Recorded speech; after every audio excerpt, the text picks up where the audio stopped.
What's going on, man? It's Saturday. Super random, but nonetheless, let's have some fun, man. I got my guy Coach E on, hanging out, watching some college football. Got the UFC fight happening in the background, man. Action packed Saturday.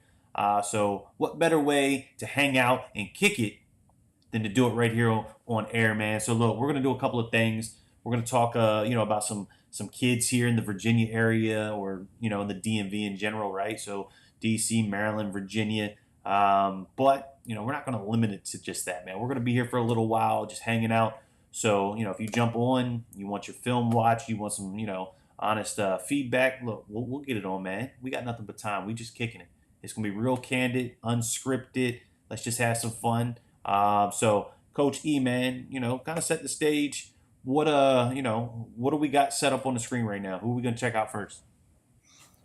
So this is Elijah Reed, a wide receiver from Freedom High School. For those of you who don't know, Freedom has been on a tear this season. They've been dominating every single game they play. A couple weeks ago, I have them logged as a 429 point differential, and that's only gone up since the games have been played. So right now they're probably sitting right around 500, which is absolutely insane.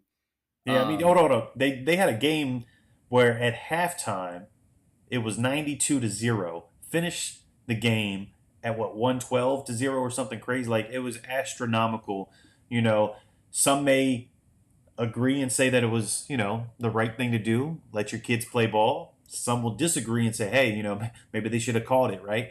But that's not our call. All we can do is look at the film. We can watch the highlights. We can talk about the kids, man. And like you said, Elijah Reed, we got to watch him play at Unity Reed, right? So going into that game, both teams were undefeated, averaging 50 plus points a game. And ultimately, you know, one left with the W, and still averaging pretty much 50 points a game, and the other unfortunately goose egged and took their first loss of the season. Um, but look, I'm gonna let you get back to your thing. Hey, RL, man, I see you. I appreciate you. So we got the film plan. Talk about the young man. Let's hype this young man up. Yeah, so he's class of 24. And you could tell just on that second play where he ran that double move, his cuts and his movement efficiency is incredible. And, that's something that I try to look for in receivers, but you rarely see it at a high school receivers. A lot of it's just go balls, quick screens. But look at that break right there. Look how clean he got out of that break. I mean, this is a dude that can get open. And we You watched know, this play right here live in person. Yeah. I mean, just look how clean his break is. Look, he's stopping on a dime. Yep. And when you talk about athlete, he's what I call a functional athlete. He can run. He's not gonna be an absolute blazer, but he can run in the 4.5s, 4.6s. Yep. And if you just watch the film and look at the movement efficiency. I mean, he's making cuts, he's making breaks, he's making people miss. In the open field, he can do some things. So just a good all around wide receiver. You need a reliable target to get the ball to. This is the guy you want. Look at that running route right there at the sticks, making a contested catch. He can do just about anything. I mean, if there's one thing that maybe you don't want is throwing a jump ball to a receiver that's maybe 5'10", 5'11". I don't know exactly how tall he is, but I know he's not a giant. Um, play some defensive back too. You can see he's not as natural at the defensive back position, but he can play it. He gets out quick. I mean, I just can't get over how quick he gets out of his break. It's just you just don't see this at this level at the high school level. Um, but yeah, that's mostly what I got on him. I think that his recruiting will pick up after the season, but this is definitely a guy that needs to hit the camp series. He needs to camp at the right schools, and I think he's going to gain a lot of attention this Yeah. offseason. Yeah, man. So Freedom as a whole has got obviously a lot of eyes on them, right? They made national news when Max Preps posted about their 112-0 game, right? And then obviously, they're pretty known in general just because this is kind of what they do year in and year out, right? But for Yeah, this young man specifically, let's kind of just let's not pick on him because that's not what we're here to do, man. But we're here to give some constructive feedback. And one piece of feedback stands out right from the jump, man. Make yourself recruitable. You've got a pinned tweet from December of 21, which, in my eyes is not good because it took me, almost a good minute to click through your huddle and get to your midseason film, which makes it pretty difficult to be recruited because I promise you coaches aren't doing that. So, I would suggest making your midseason your pinned tweet, right? Make yourself recruitable, make yourself easy to access. But that's my 2 cents here. And then as far as recruiting, man, like where do you see this young man playing? Because just digging through, he's visited Bama, right? He got the pick with Coach Saban, and then he went to, looks like, a couple of camps in the area. But you say he needs to hit the camp series. Where do you think he should camp? What types of programs should this young man camp at this coming off season? Yeah, so we typically talk about, for guys especially that are being under recruited, the 4 hour radius. Yep, Try to hit up the local schools. Try to give them a good look at you. I would say definitely the G5 schools in the area, JMU, Liberty would be a good school to hit up. ODU, those would all be good schools. And then I think every kid should try to go for maybe one Power Five camp, um, sure. just to just to try and get that exposure, go up against some of the top competition. And I think, he could definitely go to a UVA or Virginia Tech camp and light it up. So, I mean, I could see this kid playing at any level. If he continues to develop and improve, I think he could definitely play at the Power Five level, Group of Five for sure. But I would say camp smart, camp in the area. If you've had conversations with coaches who have invited you out to camp, definitely take that seriously. Um, but definitely, like I said, once the season is over and teams really start digging back into recruiting, I think you're going to see his name pop up a lot. I like it, man. So, anything else you want to touch on about Elijah EJ Reed, man, before we jump into the next young man? Yeah, no, I just, like you said earlier, we got to make ourselves recruitable. So definitely making sure that midseason film is the pinned tweet, making sure that gets updated. And as a general rule for everybody that may watch this or hear this, last year's film is irrelevant at this point. It's expired. It's lost its validity. Teams want to see how you improved, how you've developed, how you've gotten better throughout the offseason. They're not going back and looking at your sophomore season or junior season film. They want to see updated stuff. So, as a general rule, have that updated film easily accessible. All right. So, do we have any other young men from Freedom on our list to chat about? Because I want to get to a bold take, but I don't want to do it until we're done with the student athletes from Freedom. Yeah, so the other one I've got is he was actually the guy we interviewed at the Unity Read game, Aaron Jackpot Duncan. Give me that His Twitter handle, that Twitter. yeah, okay, so his Twitter is at Aaron capital uh, Aron capital Got you. Dunca, and there we go. There it is. Perfect. So let me pull up his film. So while I do that, man, set the stage. Tell us a little bit about this young man. So we got Aaron Jackpot Duncan, 6'3", about 200 pounds, 205 pounds. Ideal size for a linebacker. He also plays some receiver out on the perimeter. He can go up and get it, and he just makes plays all around the football. He is a class of 23, so he's a little bit. Oh no, he's 24. Sorry, that's my fault. He's 24. So this is another guy that I think teams will start looking at once this season is over, and he's definitely going to have a lot of opportunities to hit up camps and stuff this off season.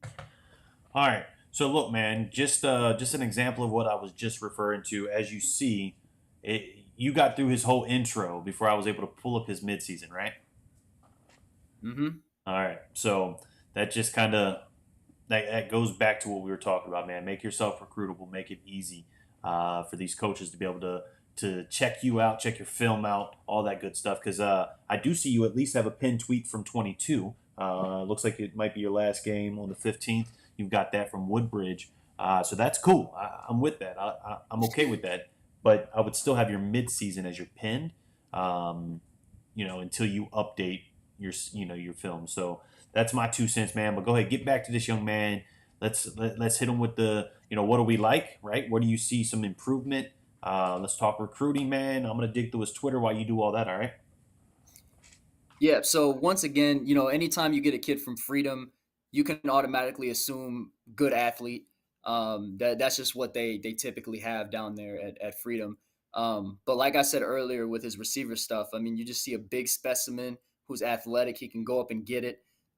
Even on some of his route running, one of his breaks that you saw there at the bottom of the screen, he gets out of his break pretty efficiently for a guy 6'3", 200 pounds. Um, his linebacker stuff, he's explosive. He runs around the field. He's got a high motor. He can run. He can make tackles. He can hit. Just one of the guys that we like to refer to as a dog. I mean, look at him right there, just bullying a guy, knocking him to the floor, blocking for his teammates. I mean, that's what you love to see. And then even in his interview that we had with him, I believe he was also pretty humble as well, giving props to his teammates. And just a guy all around team player. He just makes plays. He's around the ball, pick up, scoop and score, and then look, you see the speed in the open field. And again, that's 6'3", 200 pounds running that ball right there. Mm. So when you couple the athleticism with the ability and the technical things, this is a really good football player. Yeah, man. I'm trying to. There we go. Right. Yep, There's there it the is. there's the interview, man. So Stud, when we watched him play Unity Read, and obviously he hasn't let up since. Pretty exciting to see what his future entails, but he's got some graphics from some schools, so it looks like he's got some interest, man. What do we know about his recruiting at the moment? So I actually don't know much. It's been a while since I've been through his Twitter. But I like the first kid we watched, Elijah Reed. Again, I think his traction is really going to start picking up. You and I have had discussions about the team's huddle page. Yeah, It Freedom's huddle page is not set up very well, so it's kind of hard for coaches to get eyes on them early. Um, but once this season comes to an end, and they've had some snaps under their belt, and teams can see their film, and the traction is there, these names are going to start being said throughout the course of the offseason, and the recruiting is definitely going to pick up. You're going to see it, trust yeah. me. I was gonna say it looks like he's got some interest from at least JMU was the graphic that I noticed. But where do we based on the film we've got to work with now, where do we see him potentially at the next level? You know, basically assuming he develops like we think he will. Yep, it's going to be the same for as Elijah Reed. I think these are both guys that can absolutely play at the Power Five level. The difference is that Aaron has the size already. He's standing at 6'3", 200 pounds, and if you put him out there run a 40 time, he'll probably clock in the 4.5s. I mean, he's He's fast. quick. Yep. Yeah, he can move. So I think he can compete at any Virginia school for sure. I think he can work the Maryland area, maybe hit up UMD, Towson, those types of schools. Hit up the local schools. That's the main answer you're going to hear from me for a lot of these guys is hit up the local schools. Yeah, I'm with it. But I could see him play at the Power Five level for sure with his measurables, his speed, and his ability. I think he could play Power Five ball. Nice, man. So, anything else we wanna touch on about Jackpot? Um, I would just say, follow more coaches. Try to build the following. I mean, one thing that we've noticed for both Elijah and Aaron is that their following is not where it should be. Yep. For two explosive athletes like this, I mean, they should at least have pushing 1,000 followers with how explosive these two guys are. So I would say follow coaches, put yourself out there, continue to promote yourself, tag people in your workouts and stuff like that, and be active. That's what I'm going to say for both of them. Be active. All right. So, any other young men from Freedom, or do we get to get to our bold take? Those are the two that I've got for Freedom right now. There are some other kids we could talk about, but let's get to the bold take. All right, let's have some fun, man. So, Freedom, we talked about it before we jumped on the air. We got to watch them play in person. Obviously I got a wish list, right? I want to see him play Smith in the playoffs. That's the hope, right? I feel like that would be, a Virginia dream showdown, especially this season. But you kind of had a bold take, and I want you to share that with us. And what is that, man? These guys, with the point differential that they have, right? Where do you see them going? So I 100% see Freedom as a state competitor, for sure. Anytime you're putting up the numbers and dominating teams in the fashion that they're doing, you absolutely have a chance to be, one of the top teams in Virginia and definitely one of the favorites to win the state championship. However, the thing that I saw when looking at comparing a team like Freedom to an Oscar Smith is strength of schedule. I Yep. mean, they did beat Stonebridge, and they won pretty well. Their best win, I've got it here, was Stonebridge 36-13, which is a really good win right there. But when you run down the rest of their schedule, it's there's nothing crazy that really stands out. I mean, you could maybe say Riverbend, who's at 7-1, but even with Riverbend, the competition that they've played and they've beat hasn't been that great either. Meanwhile, you flip the script and you look at Oscar Smith. They have a win over Indian River, a close game. They won 19-17. They dominated Kings Fork, who was undefeated prior to that game. Yep. And then by the end of the season, they could potentially have wins over Western Branch and Phoebus, who are a combined, I believe, 15 or 16-1. Yep. Which I think And West, Branch has the one and loss. Phoebus is undefeated. yeah, and Western Branch's one loss was to Kings Fork, who Oscar Smith put the beat down on. Yeah, and we've got Smith and Western Branch coming up this week, and then we've got Mhm. Smith and Phoebus the following Saturday, which we'll be on site for, which is pretty well. I'll be on site. You'll be at a Virginia Tech game, man. So we'll have some Spotlight 39 coverage of the last season game, regular season game between Phoebus and Oscar Smith. So excited to get back down in the 7-5, man. But bold take. Will Freedom win the state championship? Yeah. Well, right now I got Oscar Smith as my favorite. And maybe that's a little bit of bias because I do know Coach Eddie. That's my guy. No, Shout out to number Coach one Eddie, DB, man. number one DB coach in the country. No disrespect to anybody else, but you just look at the guys he's produced, and you just look at what Oscar Smith has been over the last few years, looking for a three-peat, which is ridiculous. And I believe they've been to the state championship like the last 6 or 7 times, something crazy like that, which is absolutely mind blowing. So I think, with the experience, with the teams that they're going to have already played, Oscar Smith is my favorite. I think Freedom could definitely be the team that they end up playing. But let's not overlook a Western Branch, a Battlefield, a Thomas Dale, or a Patriot. I think those are the other schools that could potentially compete. So speaking of Patriot, I'm pretty certain I'm going to catch Patriot live in action this week as part of my game coverage. So I'm looking forward to that because those dudes have been playing some ball too this year. Yeah, no, Patriot is sitting right now, I believe, at 8-0, Yep. undefeated. However, their two biggest games of the season are coming up Yep. these next 2 weeks. They've got John Champ this weekend, who suffered a 1 point loss to Battlefield, and then they end up playing Battlefield as their last game of the schedule. And both of those teams could potentially be undefeated when they meet, um, and that will be a brawl. Unfortunately, our slate is already covered for that weekend. Yeah. So, but we'll definitely I'll definitely keep a close eye on that game as it goes on because that could have some major playoff implications. All right. So there's the bold take, right? That's what we've got, man. Take it for what you will. But who's the next young man we want to talk about? Hit me with the Twitter handle. Oh man, so the next guy we want to talk about is CJ Fraser. So at CJFRASER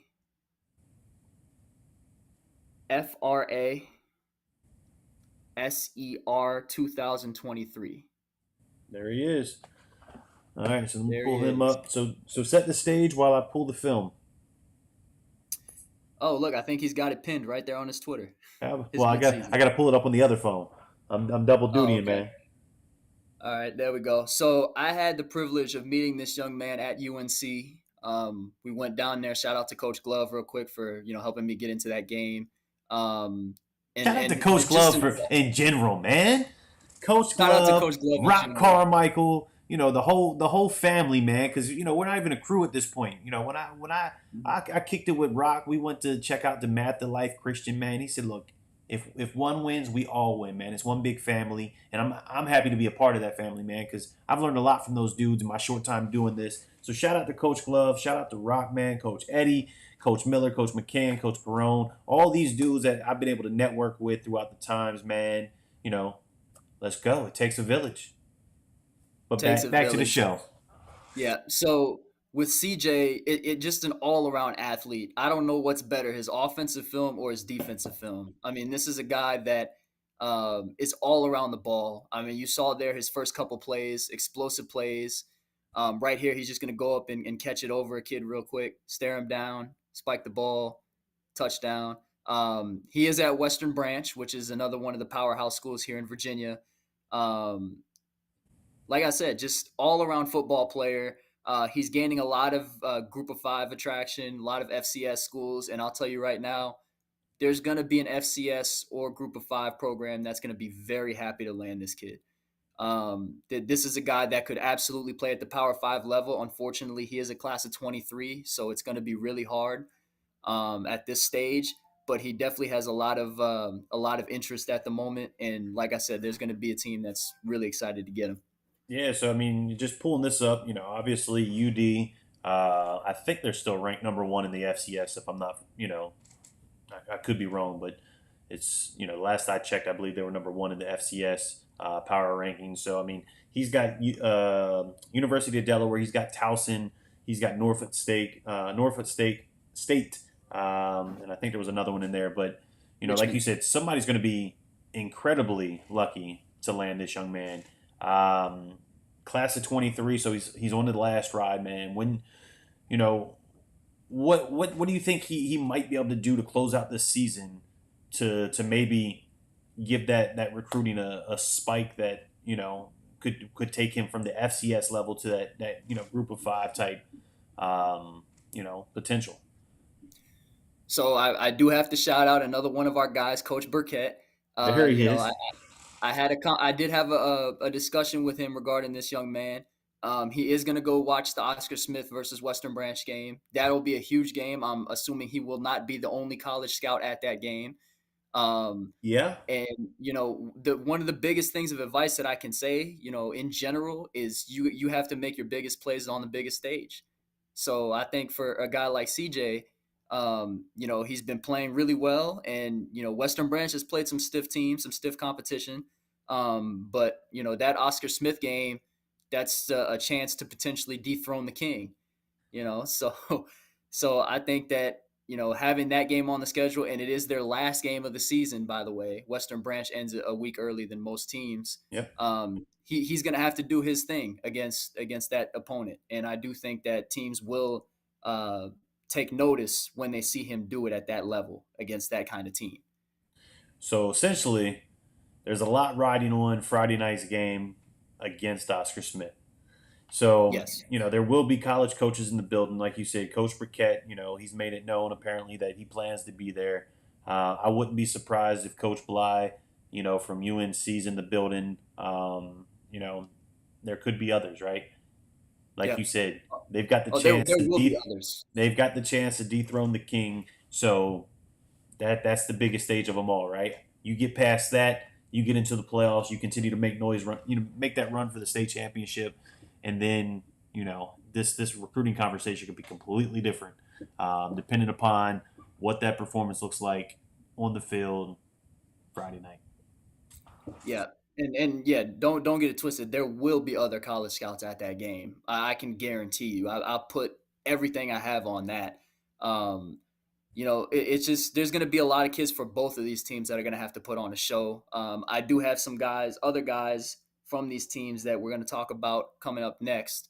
But that game will absolutely be huge for these guys that we're about to talk about, and they just have to continue making plays. Yeah, man. So on a side note, man, score update. Syracuse 21, Clemson 16, fourth quarter. Let's go. Could we see the upset? Could we see the upset in the home streak end? We shall see, man. Anyway, anything else on this young man, CJ Frazier, Western Branch, class of 23 from the 757? Anything else we want to talk about, or we want to jump to the next dude? Man, I'm just gonna say great kid. I met him at UNC. We didn't know anything about each other, and super approachable, really respectful. He's got the grades. He's got everything you want in a football player and an all around student athlete. So, like we talked about, there's going to be a G5 FCS school that's going to be very excited to get him. I like it. So, you want to do one more, and then we'll take a breather. We'll throw in some highlights, for an intermission, and then we'll come back and resume the party. So, who do we want to talk about next before we take our first intermission? So the next kid, we actually have reviewed his film before, All and right. it's going to be Shamik Blizzard at capital SHIM, Hold on. I thought I had it. Go ahead. Say it again. capital S Uh huh. H I M. Got him. Perfect. You got him. Yeah. So So set the stage. yeah. So one real quick, I want to pull up this tweet that I saw I'll pull it up. regard, Is it on his page? regarding. That's what I'm looking for right now. Let's see if it's on his page. Yep, it is on his page. All right. So if you go ahead and scroll down to 2 days ago, there it is, right there by Coach Branch, I think. Up one more. This one right here. Or coach, yeah, right there. Has 1,031 yards with 15 touchdowns in 7 games. Hold on. Pause. We got to eliminate those woofs. Those indicators, man. Let's just look. Turn it down a notch. Boom with the smoke effects. It's cool, but let's keep it basic, man. Let's get rid of those just basic indicators. Show us who you are, where you're at on the field. No slow mo, none of that good stuff, man. Just show us that you play ball. But that's my 2 cents, man. But go ahead. Yeah, so just so people understand, that's a stat line that a lot of the top high school running backs will have at the end of the season. 15 touchdowns in 7 games is insane.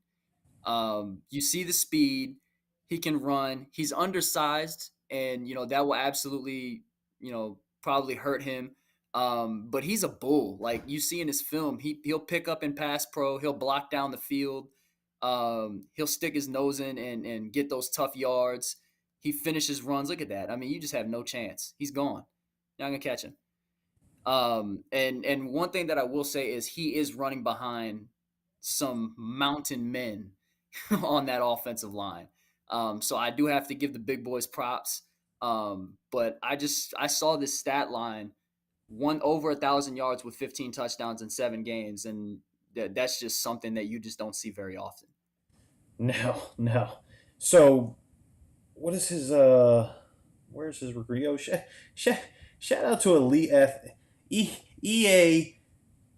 Well, I guess he branded it EAG now, Elite Athletic Group, man. Doing his thing down in the 7-5. This dude has exploded with the game coverage in the area, man. I love it. And the graphic game is serious. Like, peep the graphic game. That's what I'm Yeah, talking about. So when he comes to media days and all that fun stuff in the 7-5, when Coach Love does his thing, we always get to chop it up. Good dude, man. But I love seeing the fact that he's evolving something tremendous. But anyway, man, what's Mr. Blizzard's recruiting look like? I'm gonna be honest. I'm not 100% sure. I think he has said some, maybe some lower Division 2 stuff. I think he's had some interest from certain schools. Yep, we got UNH I'm not. here showing interest with some graphics. So it looks like Yeah, some and FCS opportunities, or at least yeah, interest. So again, man, I think like we talked about it, with CJ, right? It's going to come down to Friday night. I mean, that's the reality, right? I mean, if yeah, you can perform this Friday night, under the lights, the biggest stage, you're there would be no reason why the recruiting wouldn't change, right? Because there's going to be eyes in the building, but there's going to be eyes on that game regardless, man. People want to see that game. People, essentially, man. There's a lot of people that want to see Oscar Smith get knocked off, right? Oh, yeah. They've been top of the mountain for a little while, but will it happen?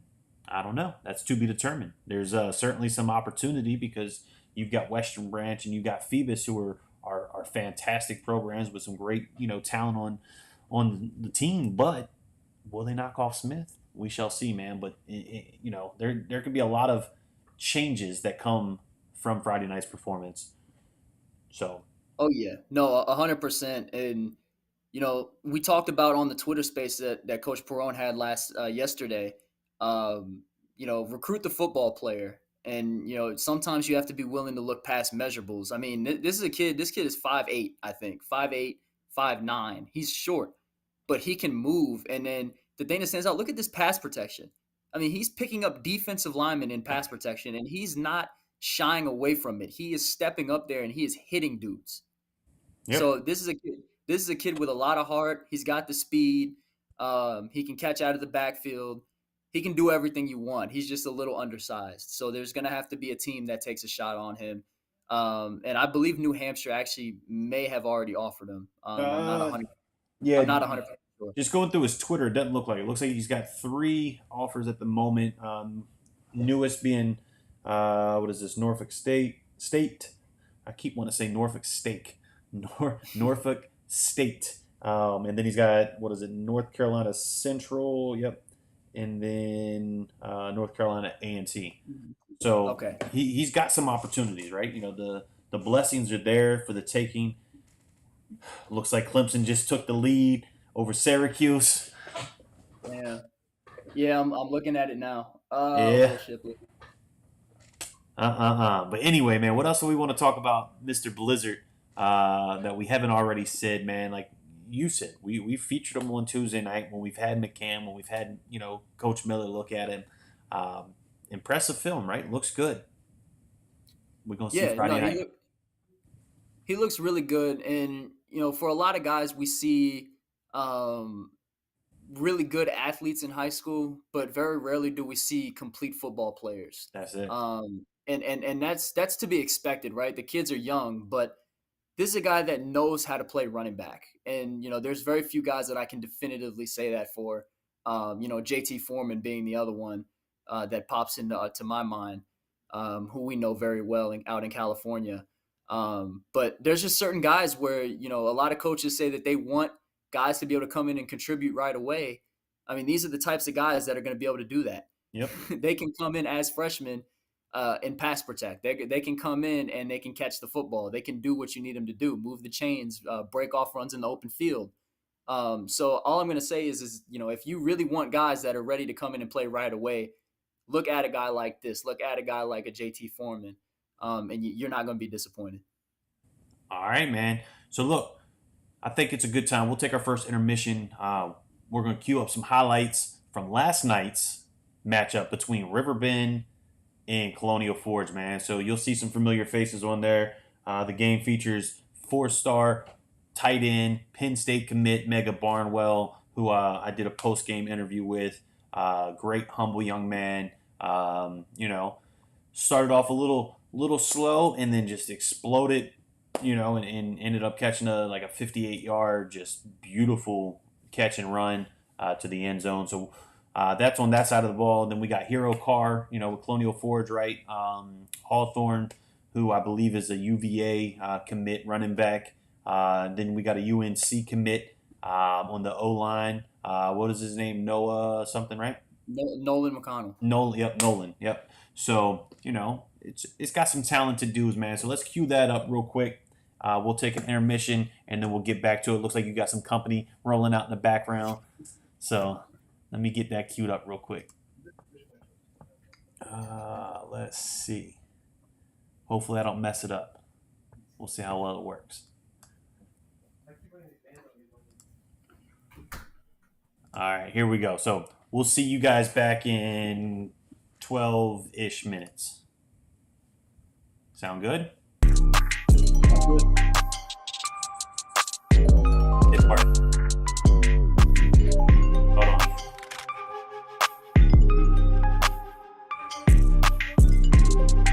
What happened?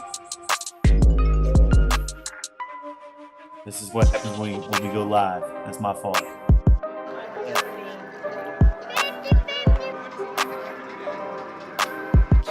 Hey.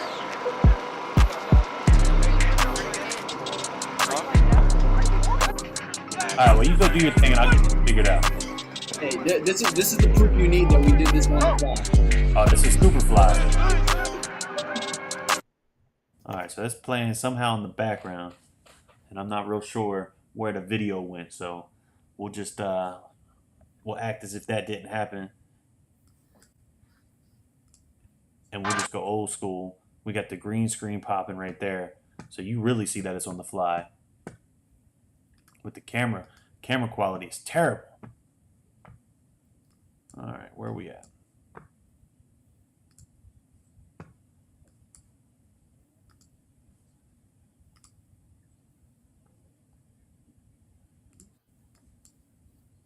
There we go.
tracks.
I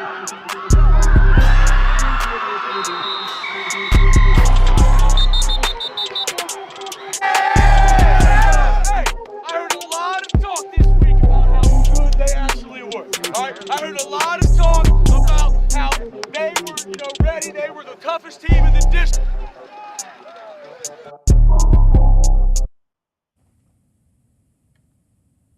And just like that, that's the intermission. Caught my man looking, checking out the Clemson Syracuse game. Man, Clemson took the lead. Looks like DJ is out as quarterback. Let's do a mic check, man. Can you hear me? Can you see me? Yep, all good.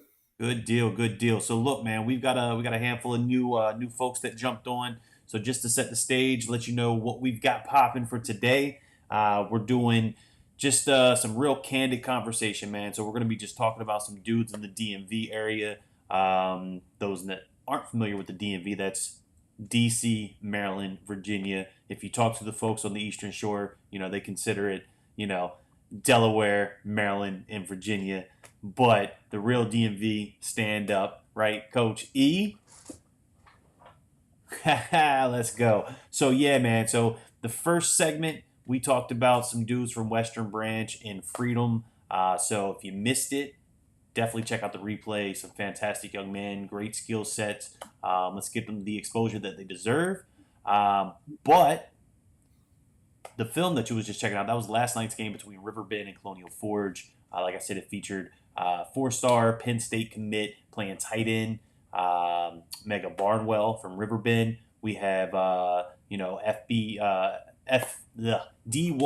FBS/FCS offers from Mr. Hero Carr, currently uncommitted. And then we had a UNC commit on the O line, right? And his name was Nolan. Yep, Nolan what? I want to butcher the name. McConnell. There he is. All right. So look, and his soon-to-be new coach was in the building from UNC last night, checking out the game. So there was some eyes out there, man. But that was that. The full video should be available on the YouTube channel later today. Next intermission, we're going to play the Wahai versus Queen Anne's County highlights from Thursday night's game on the Eastern Shore, man. But without further ado, let's get back into spotlighting these kids, man. So who do we have up on the screen? You set the stage. I'm going to pull the film. So we're about to get into the defending two-time state champs, 6A state champs, the Oscar Smith Tigers. And this young man, Arion Griffin, is one of the steppers, as Coach Eddie would say. Oh. Does he get to rock the chain? He has rocked the chain before. Yep, he does get to rock the chain. All right. But this dude is the definition of a strong safety. Led Oscar Smith in tackles last season with over 100. Yes, you heard me correct. He had over 100 tackles last season. Led the team as a strong safety. So which film do we want to watch? We want to watch the strong safety specific, or do we want to go with the strong safety, like the full film? No, let's get the full scope. Let's get the full scope. Let's do it. So he can cover. But his strength is going to be in the box, and he's one of the seniors on the team. Oscar Smith did lose a lot of talent last season. A lot of guys at the college level. There's they currently have a dude on our screens right now. Who was that? Shout him out, man. This is candid. Let's have some fun. Who are we talking about? That I don't even know what we're talking about. Oh, all right. Sherrod Koval. Oh, Sherrod Koval. Okay, yeah. No, I didn't know he was on the screen, but he's not on the screen per se. He plays for Clemson. Oh, you're talking about on that screen over there? Yeah. Sorry, that's my fault. The screen that I'm tapped in over the screen right now. I got the Clemson game. Looks like they brought in Cade as the quarterback, so that's interesting, man. But look, let's get back on track, man. We got the film plan. Let's learn about Griff, man. This is his time. Yeah, so like I said, Oscar Smith lost a ton of talent, graduated playing at the FCS G5 level. I mean, all legit studs, including Mr. Koval, who is on our screen right now over here. There he is.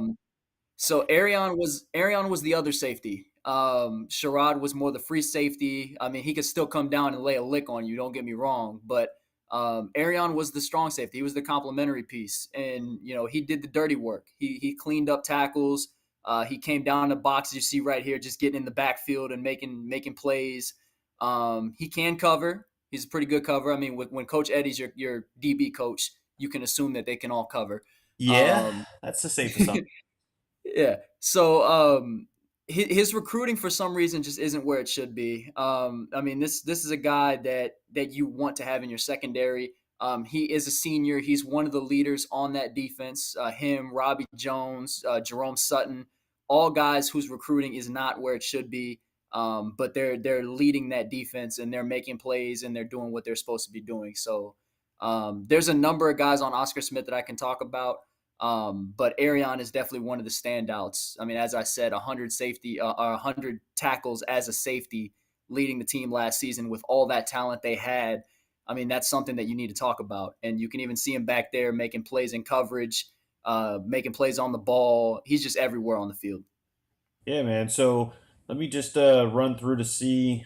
Do we know of his recruiting by chance? As I'm scrolling, looks like he's visited some schools. Does he have any offers at the moment?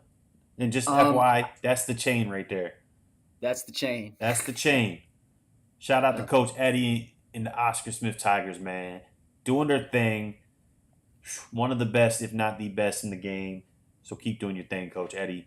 I can't wait to be back down there, man. Get to see the Tiger Cage. Let's go. Yeah, no, I personally, I have never seen him tweet out that he's received an offer. I mean, then again, I follow well over 2,000 recruits, so it is a possibility that I missed it. Sure. Looks but like he's as far- visited Temple, got some love from Temple, but I don't see, at least, on his Twitter, I'm not seeing any offers, man. But the film says otherwise, right? The film says he should, and it looks like this film he actually has some Bosco film thrown in there from last season, which that's not a bad opponent to have some film just dabbled in there, right? No, definitely not. But no, like I said, I'm yet to see him post an offer. So I honestly, as far as I know, he does not have any, but I could be wrong. He could have received one at some point last season that I don't know about. But It actually looks like, I don't mean to cut you off, but it looks like the film we just watched was 7 months ago. So let me see if I can find some fresh film while you keep talking. Yeah. But no, as far as I know, I mean, regardless of whether or not he has an offer or not, he should have more, and he should have it at higher levels. He's just a stud. From my understanding, I've never met him in person, but everything I hear from him, he's a great kid. And just he plays with an attitude. He's hungry. He wants to do big things. He has done big things. And it's just, this is somebody that if I were a coach, I would not hesitate to jump on. I mean, just as a strong safety and somebody that I could have lead my secondary, this is somebody I would. And just kind of dabbling in on the film. I was trying to find anything from this season. Doesn't look like we have an updated film from this year on the Twitter. So that's just a piece of advice too, man. Obviously, you've got great company around you. So somebody can help you get right. Make sure you get updated film. Throw it out there, man. Blast it, blast it, blast it. You got a lot of strong advocates in your corner. So utilize it, man. That's what I got.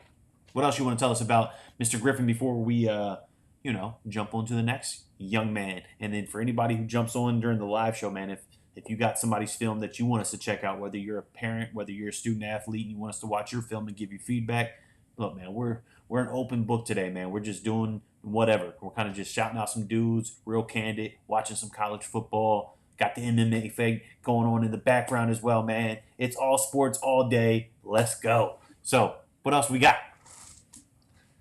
Yeah. So you're gonna hear me praise Coach Eddie a lot. I mean, it's just there's very few. Let's pull it. While you talk about it, I'm gonna pull up Coach Eddie. Yeah, there's very few people that I can vouch for and say that even if I've never seen a film on a guy, I know he's a dog because he trains with that man. I mean, I can honestly say that this is a coach right here that I can trust wholeheartedly, not even having watched any film, and I know that a guy he tells me about is a dog. I mean, I just don't have any words to describe it. There's very few people that I can say that about. But if you look at this video right here, Assad Brown, Desmond Ricks, Pause. Sherrod Koval. Pause. Mr. Ricks from the 7-5, currently playing at IMG. Huge blockbuster announcement today. Did you see the news? I did not.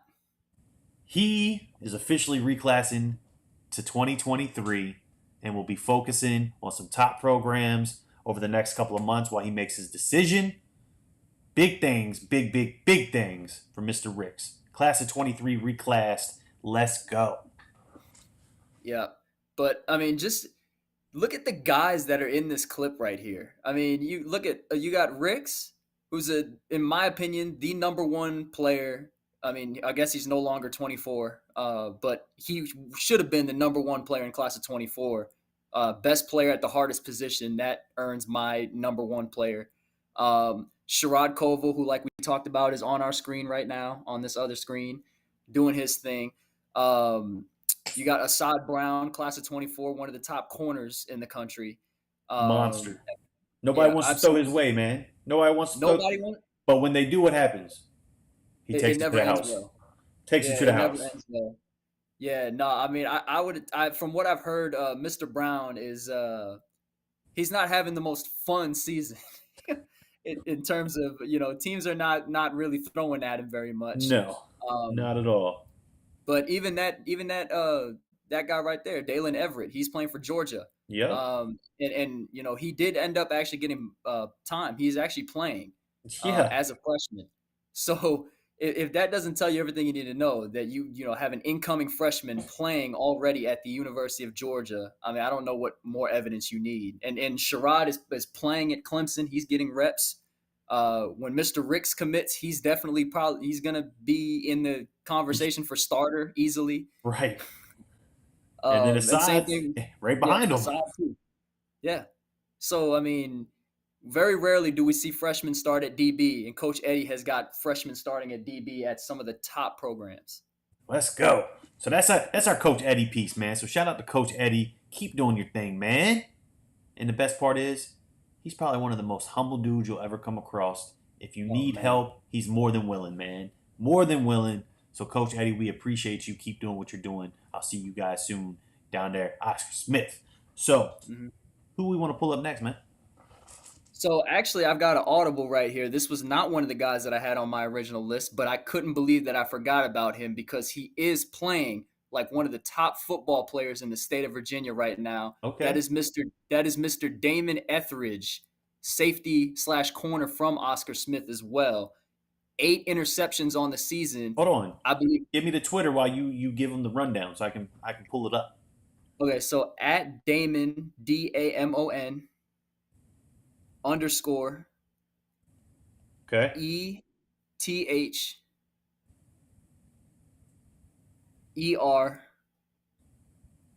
Got him. Yep. Perfect. So this dude right here is playing like one of the best football players in the state of Virginia right now. 8 interceptions on the season, including 2 3-interception games and 1 2-interception game. Actually, as a matter of fact, I think he got all of those picks in 3 weeks, back to back to back. Let me see if I can pull the film. Do we have updated film? I hope so. 6 days ago, we got the Kings Fork game. He better have updated film the way he's been playing. Let's see.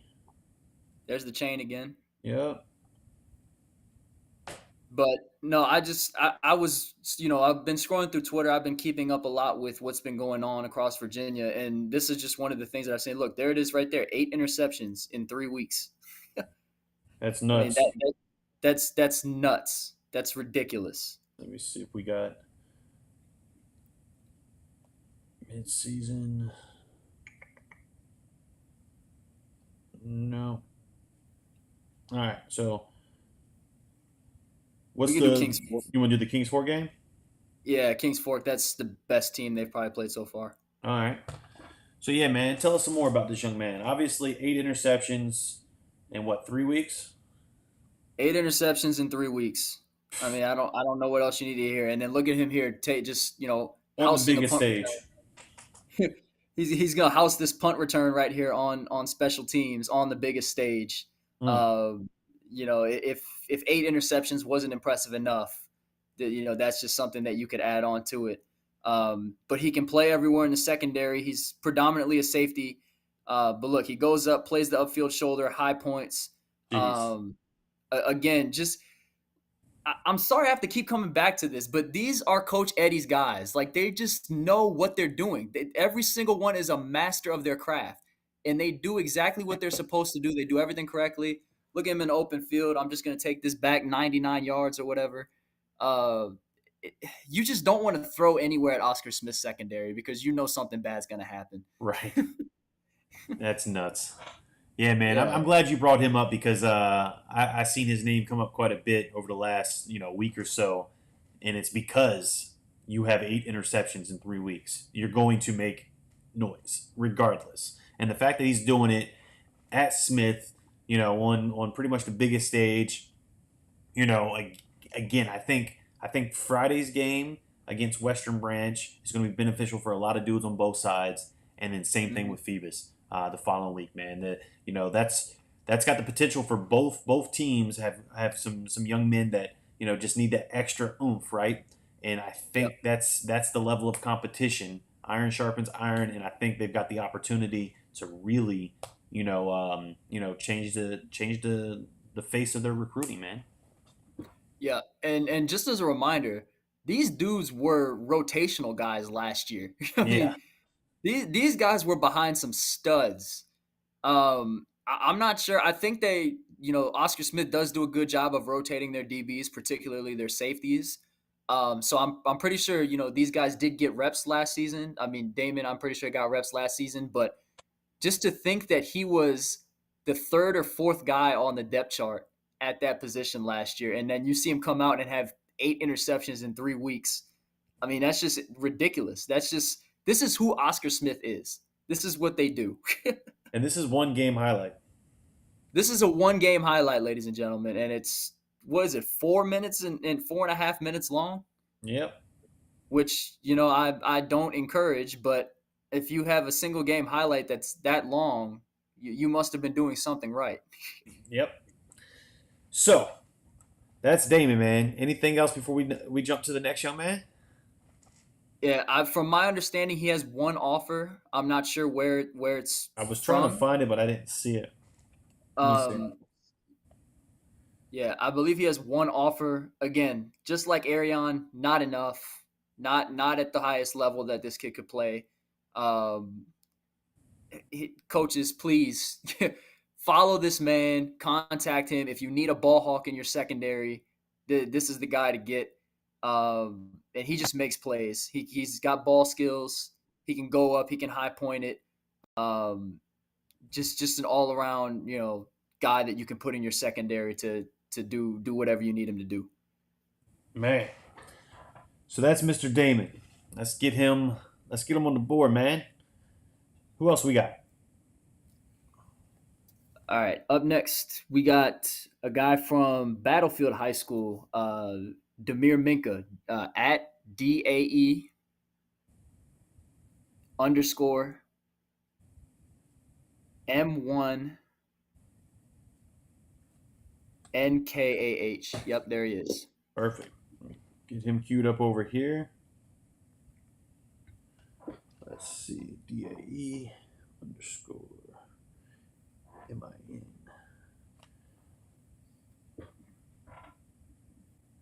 There he is. All right. First 5-game film, man. I'm going to let you take this one. I'm going to step away for just a moment. So I'm going to just let the film roll. And I'll be back in just a minute, all right? All right, cool. Yeah. So take it away. Yep. So Demir Minka got a DB, wide receiver, athlete. just a guy that they kind of play everywhere. You're going to see him right here lined up at receiver. He can make plays after the catch. He can run. He's got good ball skills. He can cover. Not sure which position he's going to play at the next level. He can play both pretty well. But from my understanding, I think he's DB first. I'm not sure. I could be wrong, but I think he's DB first and foremost. But this is more their explosive guy. They have another guy opposite of him who's 6'3", 200 pounds. He's more their guy that's going to work the intermediate short area. This is their down the field threat. And he's a playmaker. All the guys that we're going to be highlighting today are guys that make plays that are not quite on the boards that they should be on. And one of the things that I love about a program like Battlefield is, they do everything correctly. So when it comes to the film, making sure everybody has a midseason film, making sure it's a good length, making sure that it's posted and pinned to social media, making sure that the recruiting process is handled well.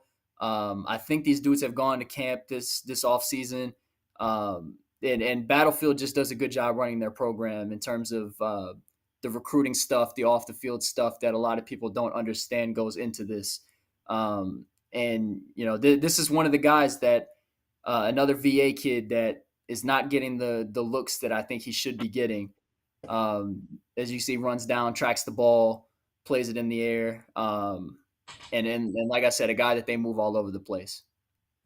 All right. So I missed pretty much everything. I had to go grab some Tylenol, man. I got a headache. But nonetheless, anything else you want to touch on with this young man? Like I said, it's just Battlefield does a good job making sure that the guys are doing what they're supposed to be doing. He's got the midseason film. I believe it's at a pretty good length. The only thing I would say is the indicators. I would change those up, make them a little bit more accurate, get the words and all the stuff off. But again, Battlefield, they have their last game of the season against Patriot. That'll be a big game. I'm sure there will be scouts at that game as well, because Patriot does have a UVA commit and a bunch of guys that have FCS offers. Caleb Woodson is a Virginia Tech commit, Battlefield safety.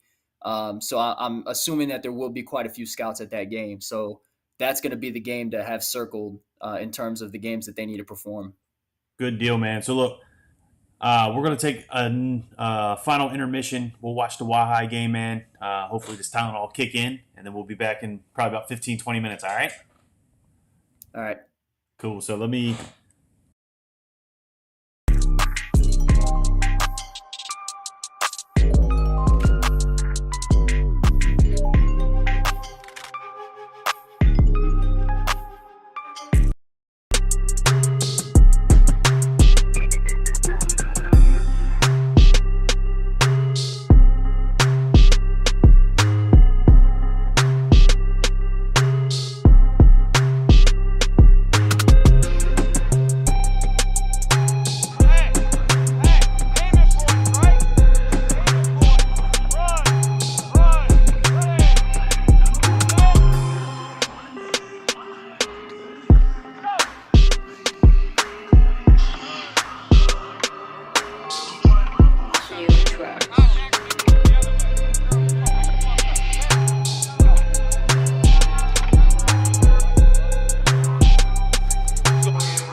Cue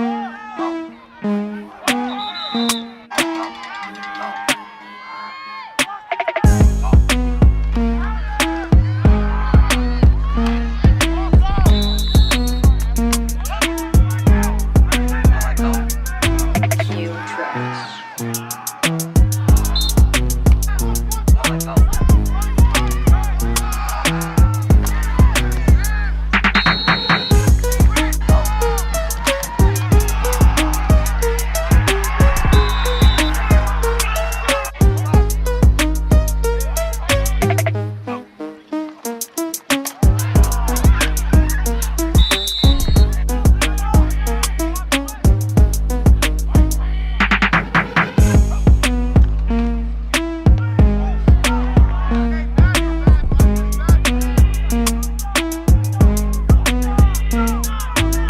Cue tracks.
Cue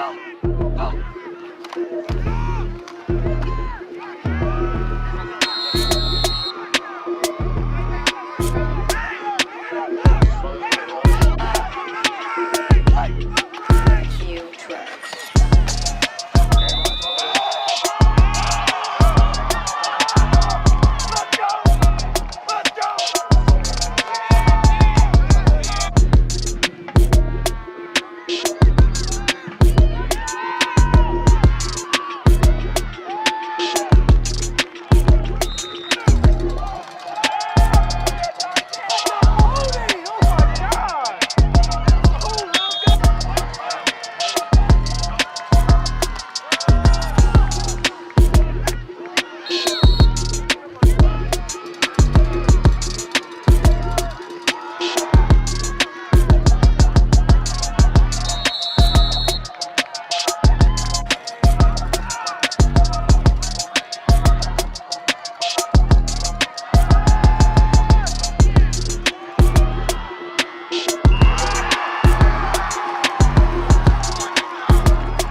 Cue tracks.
medication kicked in a little bit, feeling a little bit better. So we should be rock solid until the next intermission. Man, I feel like I'm real bright right now. But anywho, man, let me get the phone plug back in so we can get back on track. That's my fault, not being prepared. No, you're good. I got my Rebs on the TV right now playing LSU. Yeah, I got Texas and Oklahoma State on mine. Let's see.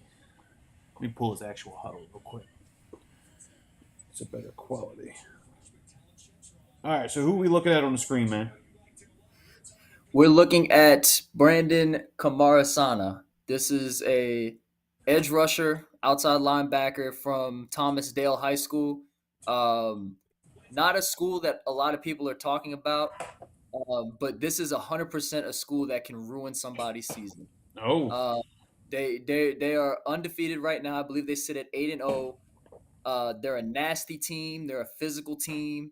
A lot of guys that are really good don't have the superstar talent that a lot of these other programs like a Freedom and Oscar Smith or Western Branch have. But they have a lot of very good players. all And right. this is one of them right here.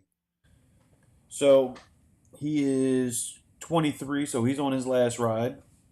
Yep. I mean, he's got a bunch of positions. What does he predominantly play? Where do you see him playing? He's an edge guy. He's going to rush the passer, but he's also a guy that I think coaches will want to see drop into coverage a little bit, maybe cover the flats. But he, as you can see on a lot of these plays, he's fast, he can bend, and he comes screaming off the edge. So I think he'll be an edge rusher. Look, man, and I'm assuming that's mom and dad. You know, Pops is super pumped, right? He's super Yep. pumped. And then mom's like, it's a silly moment. Let's go. Yeah. So what's the but, recruiting look like? Do we know where his recruiting stands? Because I'm not seeing. Yeah, so he has a couple of offers from Division twos. I believe West Virginia Wesleyan and UVA Wise have both offered him. Okay. That's as far as I've gotten. I didn't scroll much further than that because it started going back into last season. Yep. So I think right now D2 is about the level that he's getting looked at. Okay. And is based on his talent, based on your evaluations, man, is that kind of where we see him? Is that the right fit, or do you think? I mean, he's got the skill set to go FCS or, even FBS D1. I think he definitely has the skill to play FCS ball. He's got the physical tools. Maybe you'd like to see a little bit more weight on him. Maybe if he was sitting right around 220, 225, maybe he would have that attention. But 210 pounds is nothing to sneeze at. I mean, I think that's definitely really good weight for somebody coming out of high school. And one thing that we've talked about numerous times is that these college weightlifting programs, they will turn boys into men really fast. Yes, they will. Yes, they will. I mean, if you need 15, 20 pounds, they got you. They got you in 3 months. Yeah, right. You like Dion says, man, you give him a boy, he returns a man. And it's not just a man, on the field. I watched that interview with Strahan, man.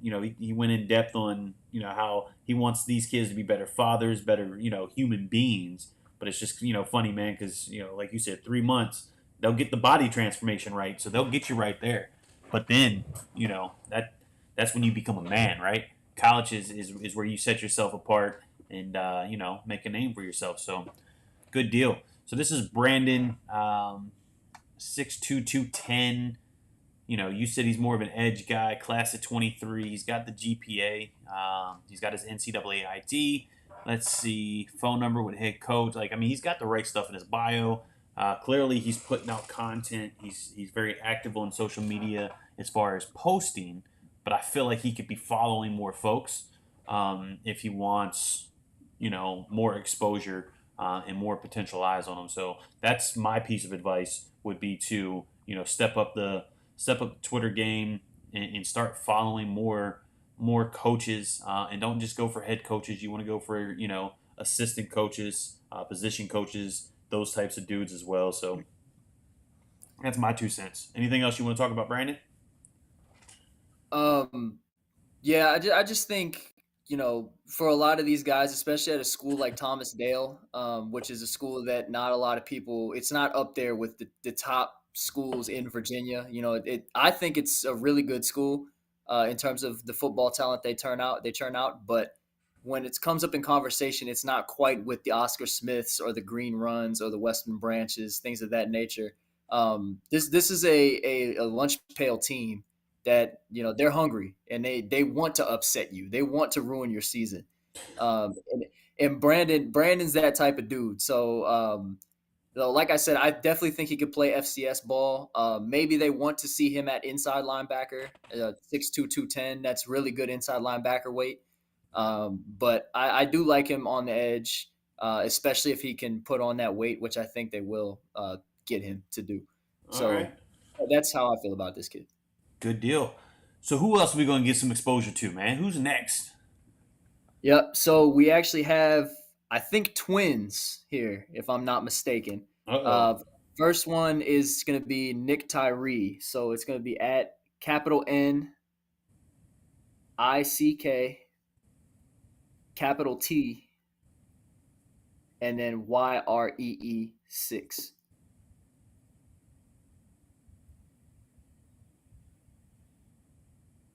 I spelled something wrong. All right. What is it? NIC? Capital no, it's right, but it's capital Capital NIC. Nick, Uh-huh.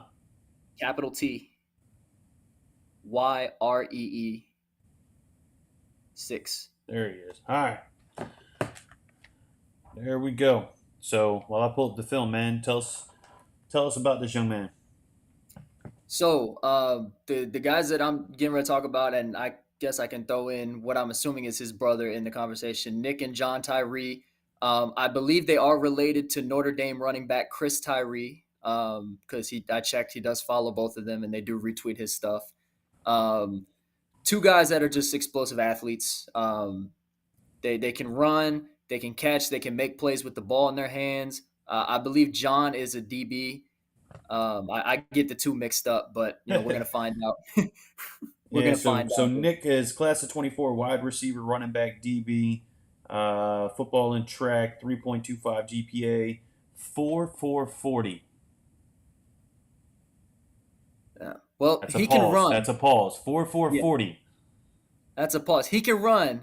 But 4.4, that's saying a lot. So I don't know if it's quite there, but he's definitely running away from people. That's what I'll say. So we've got a Liberty offer. That's his And Marshall, second, I and then believe. Marshall was his first. Yeah, and then I think his brother, I think John has Marshall, I think. Okay. So they're getting the G5 looks. All right. So what else you know about this guy, man? You watched his film. What stands out in his game? Where do you see an area of opportunity? That he might want to sharpen. Class of 24, so he gets to come back and do it again. So he's got some time this offseason. Yeah, so obviously we see the big plays, but much like a lot of the receiver film that we see, you see a lot of go balls, you see a lot of quick screens, and Yep. that's typical of a high school offense. So you can only do what your offense allows you to do. But if we remember back to the first kid we watched, Elijah Reed, you saw the different types of routes he was running, how quick he was getting Yep. out of his break, his cuts. That's the kind of stuff I want to see from these guys moving forward. The ability to create separation. If somebody wants to press, can you get off the line? Those are the types of things that I want to see from Nick moving forward. But the explosive playmaking ability is definitely there. He's running by guys. He's making plays in special teams. Look at him here. He's lined up in the backfield, motion him out, and he can make guys miss too. So explosive playmaker, just need to touch some things up in terms of him being a full receiver. All right. So you want to pull up the brother? Yeah. So this one, What's his personally, handle? I think this one needs to change he needs to change his handle, but underscore capital P, and it's going to be prime time 5. Primetime 5. Fourth one. No. It's No, going to be the fourth Oh, one. right there. Yeah. Yeah. All right. So this is John. This is John, and I believe he has offer from Marshall. I don't think he has Liberty. I think All only right. Nick has Liberty. I'll pull that up in just a second. Prime time 5. Let me get the mid-season popping. All right. So there's the film. Let me run through the Twitter while you set the stage for what we're watching, man. Yeah. Okay, so I did get it right. This is the DB. So John Tyree, defensive back. And he runs a 4.38. He runs a 4.38. Okay. I don't know about all that. But again, another dude that can run. He can definitely fly. But fly at the high school level is 4.5. That 4.38, you need to be dusting people. Like, Little man. I got to witness live and in person 4.36. 4.36 feet. Darius Minor, he's the reason why Spotlight 39 exists, but no joke, that's what put him on the map with the recruiting. Obviously he was very talented. I mean, I'm not going to take anything away from him because, he was a stud. We have his film playing every Tuesday night during the countdown. But he legitimately ran a 4.36 official at a rivals camp in Charlotte. So high school speed is there, but you got to be able to showcase it in the film, man. And 4.38, 4.4, that's you got to be able to back that up if you put it out there. 100%. But if you watch the film, he has the ability to stay in phase very well. He can press. He can play off. He can come down. He can break on the ball in zone coverage. He's a very smart player. Like right there, he's playing upfield, knocking the ball down. Right here, he's going to play off the line. Let's see if he makes a break. Yeah, come down, break, peel off, make a break on the ball. Even if the receiver did catch that, he would have smacked them. But I believe he's a little undersized. I think he's maybe 5'9", 5'10", if I remember correctly. It might be in his bio. Yeah. But hey, you keep rolling. I'm gonna be back in like 2 minutes. I gotta grab the chicken tenders out the oven. That's how we do. Live. Let's go. Okay. No, but a little undersized. Probably going to be more of a slot guy. I mean, obviously he's got time to grow. Maybe he can put on 2 or 3 inches. Maybe his arms will be a little longer. He'll gain some of that length. But I could see this guy being a really good slot corner. Very instinctual. Can play off. Can play on the line. Has the speed. Has the dog mentality. Not afraid to be physical. And, again, that speaks to the whole mentality of this Thomas Dale team. I think they just want to outcompete you and hope to beat you in that way, take you off your game, get in your face, make plays around the ball. And this is one of the guys that can make those types of plays. Hey, that's good timing. Chicken tenders are out the oven. Let's go. You said 2 minutes. I got scared for a second. I was like, I don't know if I can keep this going for 2 minutes. Oh, you're good, man. So anything else we want to talk about brother number 2, John Tyree? For him, it's just going to be a matter of, continuing to go to the right camps, putting on a show on the national stage. I believe they do have LC Bird coming up this weekend, which is going to be a good opponent to showcase some of that skill.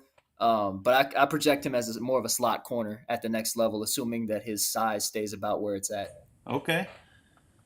So who we got next on the list, man? We running the gauntlet, or do you want me to throw in somebody?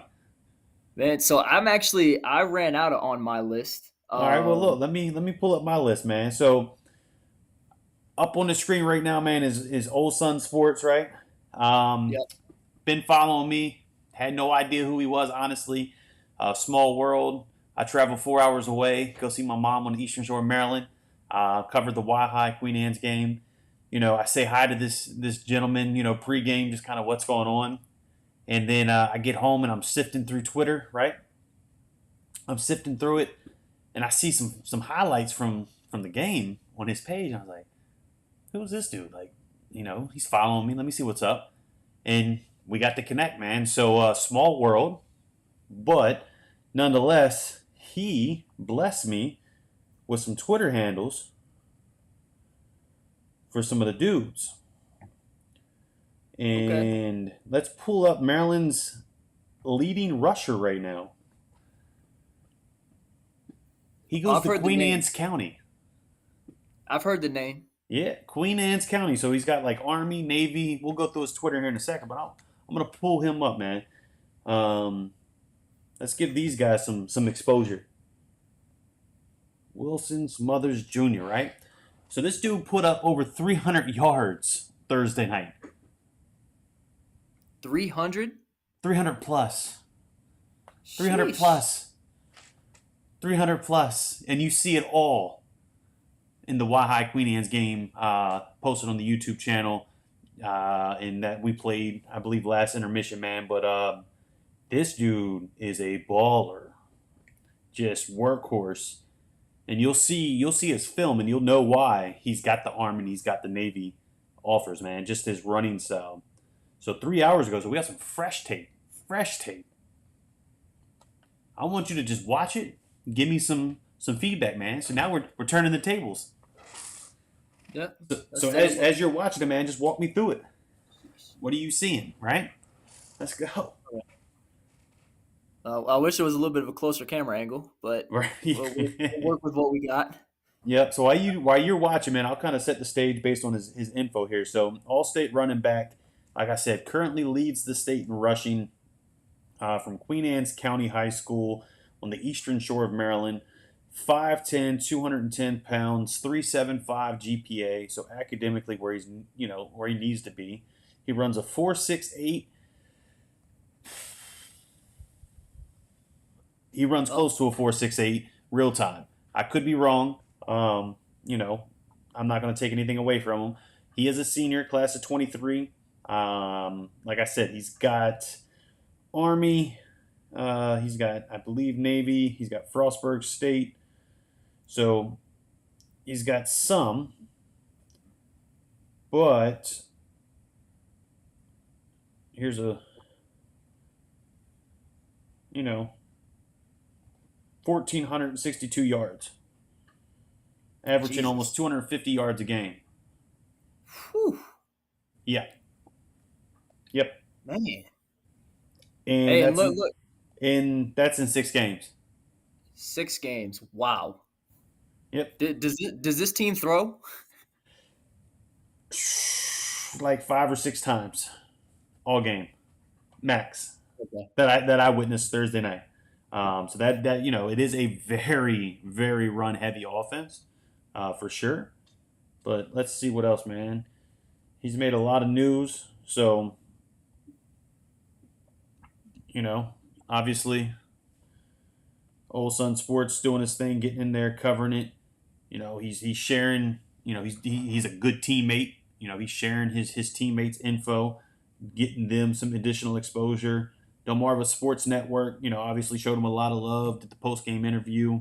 That's what happens when you put up over 300 yards, right? So Yeah, the man is a workhorse. That is for sure. to say the least. Yeah. But to lead the state in rushing and really only hold, Army, Navy, Frostburg State, like, what could change that? Is it Well, the area, public school system on the eastern shore of Maryland, basically the island of Maryland. What are your thoughts on that, man? yeah, it's got to be location, and potentially the competition he's playing against. I don't really know much about the Eastern Shore of Maryland. I need to brush up on it a little bit, if I'm being completely honest. For sure. Um, Hey, that's what we're doing, right? That's the point. You Yeah. yourself said Thursday night, man. It's pretty cool that you're able to give exposure to schools that you've never even heard of. Yeah, That's the best part about it, man. So now we're featuring, the Eastern Shore of Maryland, where typically is very under recruited. Not to take away anything from their talent level, they don't get a lot of love over there. They don't get a lot of attention. And there's some dudes out there that can just run the rock. Can play hard nosed football, and that's what we're looking at. yeah.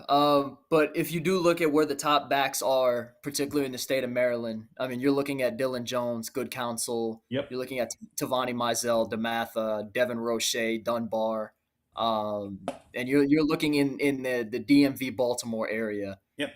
Those are the two hot spots in Maryland. So if I had to take a guess as to why his recruiting isn't where it should be, it's probably because of location and Yep. potentially the competition he's going Well, against. it's I yeah, don't know. yeah. I was gonna say definitely competition level. Being on the Eastern Shore, there's a lot of public schools over there, man. So the talent is very spread out, if that makes sense. Yeah, And then you take that plus being on an island basically. It really does take away from the opportunity. Coach, they can hit the metro area, hit the DMV, and they can see top talent without really going very far. You've got to take that additional hour and a half drive from the DMV over the bridge to the shore, and hope that you stumble across a young man like this that would be worth your time and investment in getting over there. So location, yeah, I think, and is definitely a hinder to a lot of those young men over there. Not to say yeah, that they and can't come out because we had Ben Tate went to Snow Hill and Stephen Decatur high school and ultimately went to play D1 at Auburn and then showcased his talent there and went on to be drafted by the Houston Texans. Had a pretty decent NFL career, and he came from the Eastern Shore of Maryland, so it's possible, but it's not an easy path. right. And the other thing you have to remember is not only can they just go local to a DMV or Baltimore, but they can go local and watch an abundance of talent at once, as Exactly. opposed to, I mean, driving out only to watch one game. Like, remember when you were at DeMatha and Coach Pry and Coach Cheetah were at the game, that was and you where I'm said that getting they at, left man. Think early. about what's going to be at Right, Good Counsel and Dematha in 2 weeks, right? I mean, right. But you go there, what you're the going to point I was see making, 20 D1 guys. yeah. But the point I'm trying to make is that they left the game early, probably to go watch another game. They actually you know, did. Coach Pry stepped away and went to, I think it's Booker T. Washington, something yep. like that, to check out a young man. His brother currently plays for Tech, but Coach Pry wasn't very strongly sold that the younger brother was coming to Tech. Because his recruiting is pretty deep right now. I mean, he holds several offers, including Tech. So Pry wanted to go out there and put face in that good stuff. So Eastern Shore is definitely under recruited, but I know we did a lot of talking. Were you able to check out any of the film? What are your thoughts? From what you could see, because some of the camera angles again not the greatest, but what do we got? Yeah, so he can definitely run in between the tackles. He's got good enough agility to where he can bounce it out. He can work the outside the perimeter. He protects the ball pretty well. He's got good vision, and a pretty good offensive line too. That's up there blocking for him. If I Look do at that say block so. down field right there. That was Yeah, huge. His, yeah. I mean he's got that teammates that was are unselfish. that was probably 15 yards down the field with a nice pancake. I mean, laid him out. So yeah, Yeah. And say what you want about 4.68 speed. I have no issue with 4.68 whatsoever. Despite conversations I've had with coaches and what they've told me about 4.68, I have no issue with 4.68. But unfortunately, I'm not the one that's running college programs. that's it. Um, so that might also be a little bit of a hindrance is the 4.68. Typically, running back coaches want to see inside 4.6 for especially at the Division 1 level. Yep. Um, but I think that he's a good running back, and if he does end up going to one of the military academies, I think he could fit in pretty well, and I think they're going to like him because they do run the football a lot. Yep, and he's got some interest from Maryland, from Marshall. Well, no, it looks like he was camping at those. So, we'll see. He's still got a little bit of time.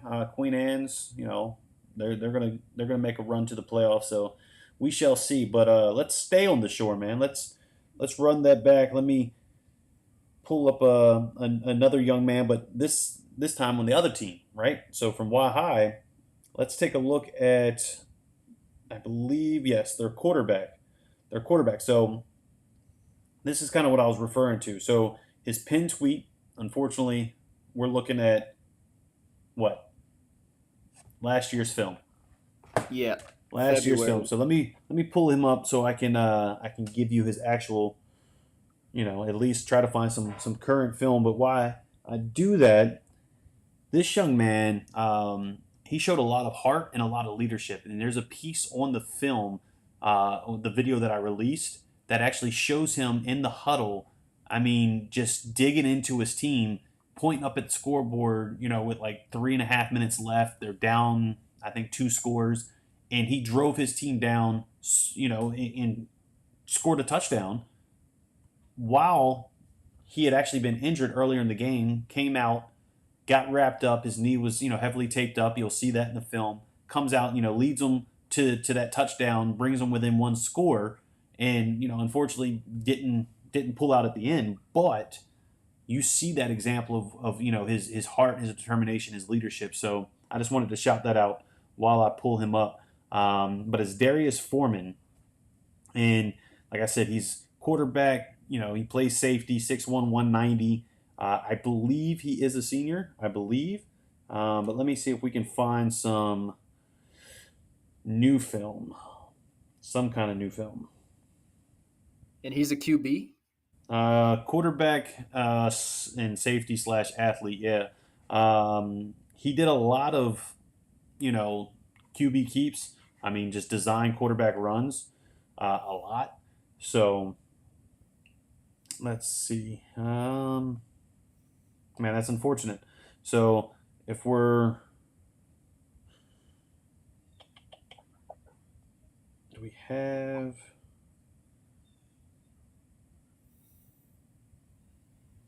All right, so we've got some form of film that we can at least give you a sample size of. So Darius Foreman, consider him an athlete because you'll see he does a lot of design quarterback runs as first play on film. That's what he does. Design run, house call. Okay. Yeah, so he plays a lot like a kid that we looked at a couple weeks ago, Brandon Hillman, Yep. here in Virginia. He plays the quarterback spot, but he's really an athlete, and Yeah. he can be pretty explosive too. So As you see, yeah, as I'm looking at right now. breakaway speed. I mean, Yeah. first 3 plays on his film though. What are your thoughts? I mean, I love their long house calls. Yeah, no, I like the long house calls. But if he does have some good defensive film, I would put that towards the top too. To show that you're an all around athlete. Yep. Because if you do watch Brandon's film, who picked up like 10 Power 5 offers in a week, Yeah. that he has film of him everywhere. Defense, offense. I think he even had some stuff at receiver. So I think just trying to showcase your entire skill set as an athlete early on would maybe help out. But I do love the house calls, the long touchdown runs. Yep.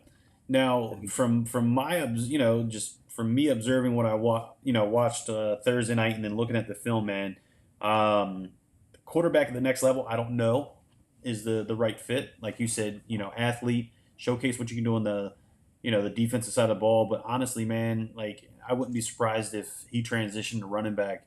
I mean, I got a feeling this is going to be another design run. Oh man, I eat my words. That needs to be moved up.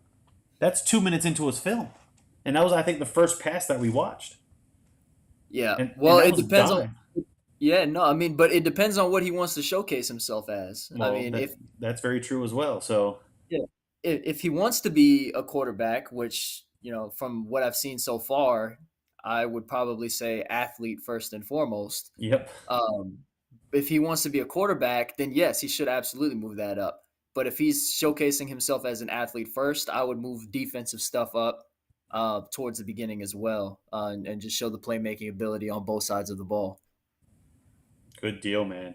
So this is Darius Foreman. Again, I believe this is his senior ride. But this goes back to my point from yesterday on the Twitter space. How unfortunately, they're not very active, right? There's no activity on his Twitter page. So you got to make Yeah. yourself recruitable. You got to make yourself available to be recruited and showcase what you got, man, because you can play ball. I mean, there's no take. Just keep watching the film. We're 3 minutes in, over 3 minutes, I think, and he's still getting house calls. I mean, that's just what this young man has done. Uh, but nobody really knows it because you're only following 261 people, and you really don't post a lot on your Twitter. So that's my biggest piece of advice, man. I can't stress the importance of Twitter enough.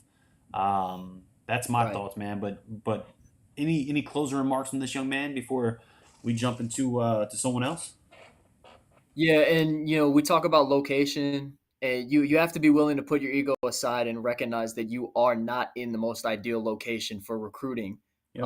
And once you acknowledge that, you have to be willing to do whatever it takes to give yourself the most amount of exposure as possible, whether that be posting more frequently, linking stuff to your Twitter, following more people. It's something that you have to do, especially if you live in a more rural area or area that's not as heavily recruited. Yep. You have to do it. You have to take it full advantage of Twitter because that's where most of the coaches are at. Yeah, 100%. 100%, man. So that's food for thought. Do we want to stay on the shore? Do we want to do one more young man from one of these teams, or do you have somebody lined up? Yeah, so I actually have one that I want to highlight from DC. He's from Archbishop Carroll. Yeah. His name is DeMille Boston. Give me the He Twitter. is a Let's go. corner. Well, his name is DeMille Boston. Let me see if I can find his handle. Okay, it's gonna be at Mm-hmm. capital B OSTIC capital D AMILL. Second one. Yep. There he Uh-oh. is. Somebody else. We need to get active on Twitter, man. He better be an underclassman. I hope this isn't a 23 or 24 kid. It's a 24. Uh-oh. Uh-oh. All right, well, set the stage. And when I first saw his film, that was one of the first things I told him was, "Hey, bro, you're not active enough on Twitter." That was immediately one of the first things I told him.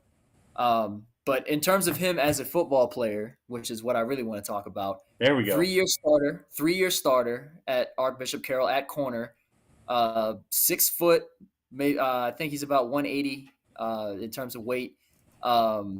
Press man corner, physical, has length, really good in man coverage. Archbishop Carroll plays a ton of man. You can see the ball skills. He has a couple of interceptions on the season. Starter, like I said, 3-year starter. He's going up against elite competition week in and week out. And Elite. elite. And he really held his own last year as a sophomore, and even this year he's only gotten better. The only thing that I need to say is, look at how many people he's following. That first and foremost, and then look how many followers he has, and then look how active he is on Twitter. And that's one of the big reasons I told him that he was not being recruited in the regard that he should be. But he does hold an offer from Marshall.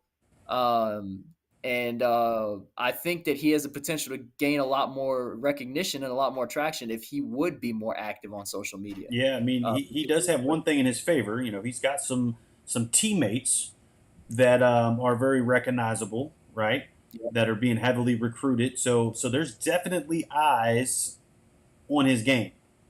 Yes. It's just a matter of make yourself recruitable, make yourself available.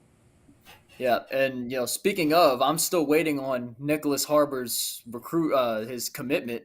I mean, I thought he said that he was going to do it early October or late September. Then I guess he pushed it back or something, and teams are still waiting. I'm still waiting. I'm excited. Let's go. We'll see what happens. Yeah, man. So, anything else we want to talk about, Mr. Bostic, before we do one more, and then maybe we'll take another intermission and we'll come back with a new fresh set of kids. Yeah. The other thing I want to mention is he is a track guy as well. He runs the 200 meter. Last time I checked in with him, he had a 22-second 200 meter, which is solid. I don't think it's up there with the top track runners, but it's pretty solid. Um, that it equates to about a low 4.6, high 4.5s in terms of 40 time. But one thing that I have learned over the years is that 40 times and track time sometimes don't equate. But if I Yep. had to put a number on it and assume what he would run, I think he would probably run in the low 4.6s, high 4.5s. So Okay. definitely a guy that can run long. He can stay with receivers, stay in phase, and a guy that I really liked when I watched this film. All right. You got anybody up, or do you want me to cue somebody? You can go ahead and cue somebody. All right. So let's do this, because this is a young man that we talk about a lot, a Pancake whole Nick. lot, and I want to continue to talk about him until I feel he gets the blessings and offers that he truly deserves. So who do we got on the screen? What do we call him? Man, I only know him as Pancake Nick. And that's all you That's need to know, aka Mister IHOP. So this. this is only week 4 through week 6, and this young man is from the great state of Illinois, right? So I think this is year 2 of knowing Nick, man, and to see his development, to see what he's been able to do, and get that much better from last year has been remarkable. He's lived up to Pancake Nick, because we seen him last year. We gave him the nickname, but then you watch his film from this year, and he's just putting kids on their backside, to put it nicely, right? So Yeah, class of 23, he's on his final ride, man. Final ride, 6'2", 270 pounds. He's got the grades, 3.76. He does the right things. He wrestles in the off season. He's a scholar athlete, all state, all academic, all conference. Like, I mean, he's got the accolades. He's got the film. I mean, the kid he's an O line.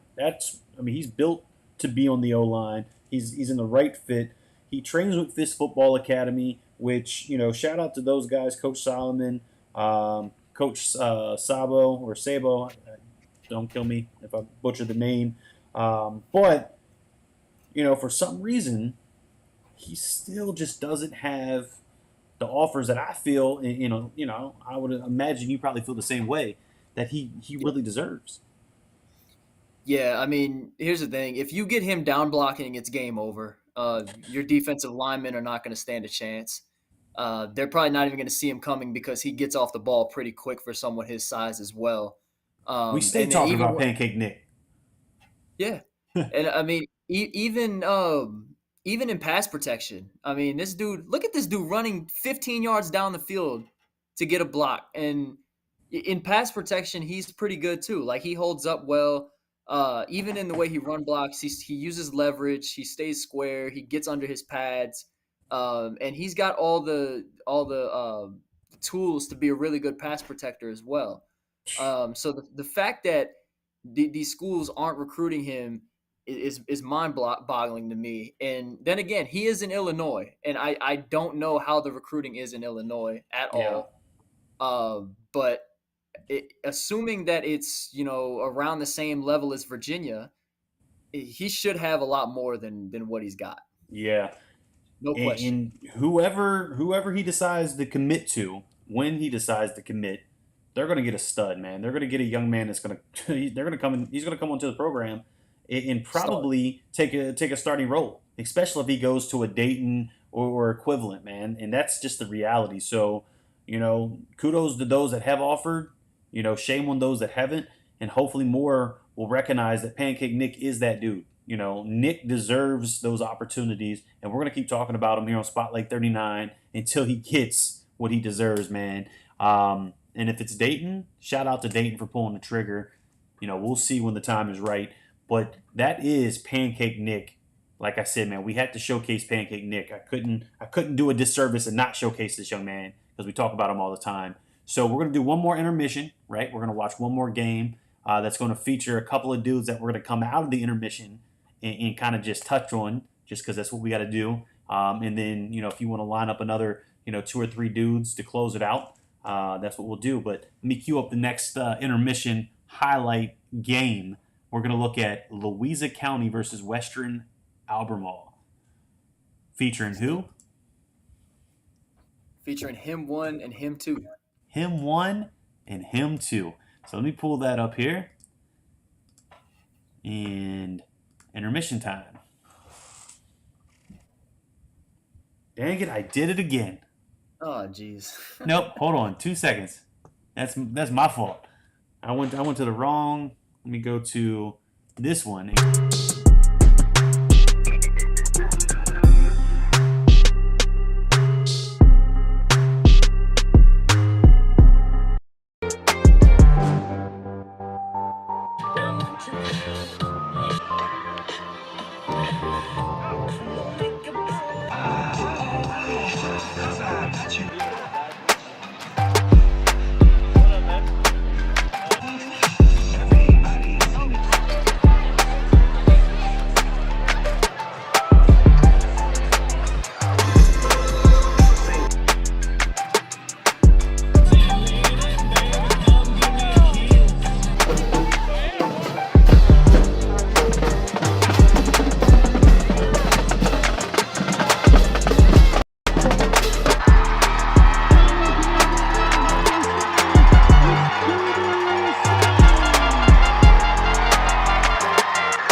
Q Tracks.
Touchdown. Few trucks. Few trucks.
Way out of the state.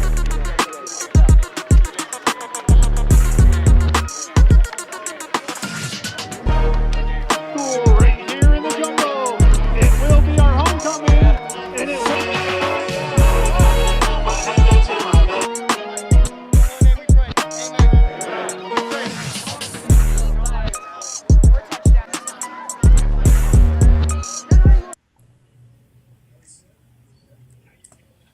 And that was Louisa and Western Albemarle featuring two superstar freshmen, class of 26, Dysere Carter, wide receiver, DB. Then we got our boy Savion Hyder, a.k.a. Him 1 and Him 2, class of 26 freshman out of Louisa. So, let's do this. Let's just play his one game film. So the game that we just watched, let's watch it from his huddle point of view. Set the stage for Mr. Hyder. What have we learned since we discovered him on our Tuesday Night Live film breakdown show? Well, to put it in simple terms, he's him. That's the main thing we discovered.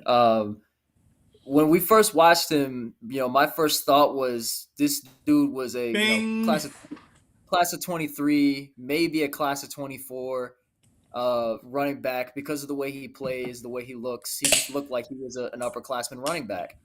And then when I found out he was a 26, as in a freshman, doing what he was doing, I had to jump on him. I had to make sure that he, had got the recognition that he deserved, number one. And Yes, then sir. number two, Coach McCann and Coach Miller watched him, Rob watched him, and, everybody now has sent his film out like crazy. And he's got a number of schools that are lined up to offer him and waiting for him to come out and visit. And he's going to be one of the top running backs in the country. First to pull the trigger, UMD. UMD. And, it only makes sense. Maryland has a habit of getting the guys early, and they're not scared to offer guys. That's it. Now, whether or not they get guys to commit, that's a different question, right? Right. But nonetheless, UMD was his first blessing. Got to talk to him after the game, man. Obviously, it's a life-changing moment. He now knows that as long as he continues to do what he needs to do, then his parents don't have to worry about paying for his college education. And we talked about it yesterday on the space, man. The bigger bag that these kids need to chase is that free education. It's not the NIL money. It's not the, it's not the fame. It's not the glory, right? It's that education, man. Because that education is going to, go with these kids for a lifetime. It's going to stay with them. It's never going to go anywhere. They're never going to lose it, right? That's theirs. However, the game of football, it comes to an end. And, regardless, well, let me take it back. Unless you're Brett Favre or Tom Brady and you play for like 50 years, typically it comes to an end. But nonetheless, again, man, Savion Hyder, just special, special young man. Very humble, very hungry, already a natural leader, and just can flat out play some football, man. But look, we don't stop with him one. We realized there's a him two. And who is that him two? Zaire Carter or Dysere Carter. Dysere Carter, man. Dysere Carter, again, class of 26, freshman. And when we pull this film, I can't stress enough, he is a freshman. Freshman doing all of these things that you're seeing. 6 foot 180, wide receiver DB, class of 26. On the offensive side, 850 yards, 16 touchdowns. Jesus. Yeah.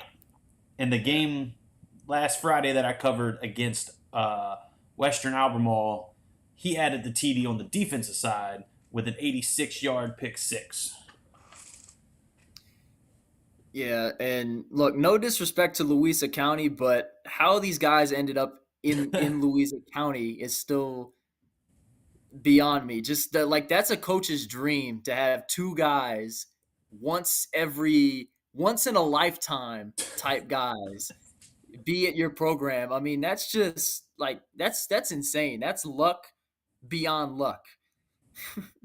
The fact that it was at Louisa County. I mean, because there's nothing around Louisa County. I mean, we've both been there. No.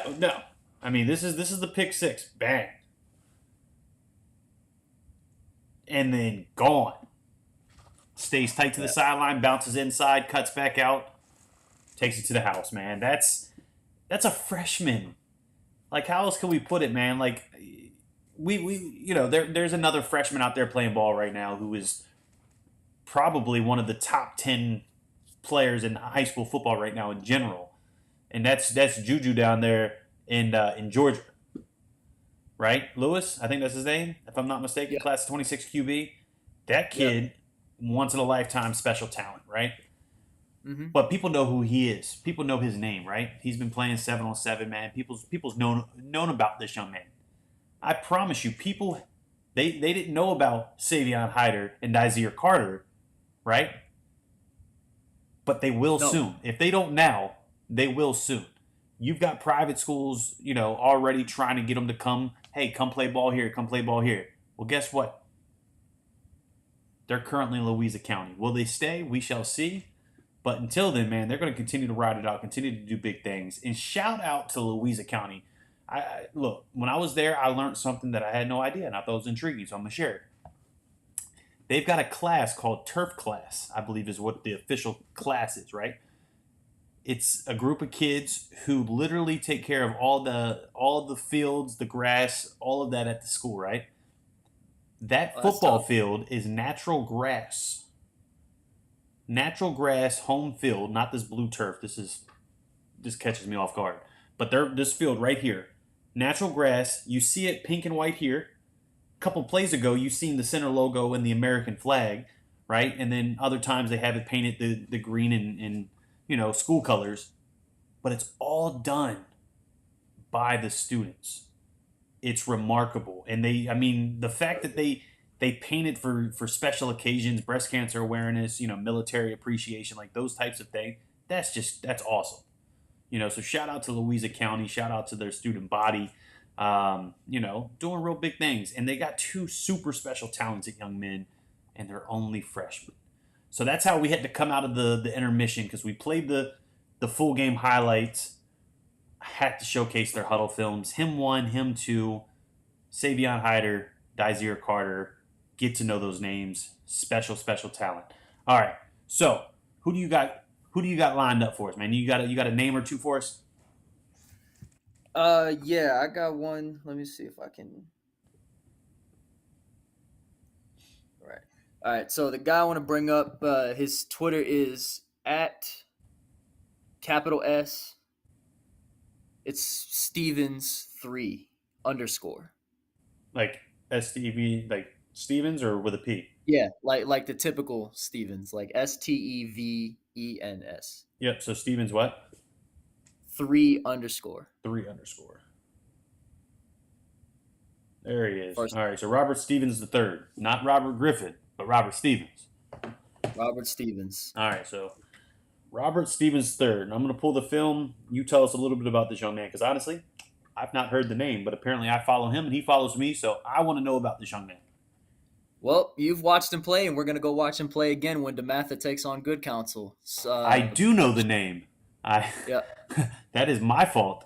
I'm sitting there as I glance and I'm like, wait, I do know this guy. All right. Okay. So yeah. Yeah. Set the stage. He does play for DeMatha. Obviously, it's one of the top private schools, well, top schools in general in the DMV area.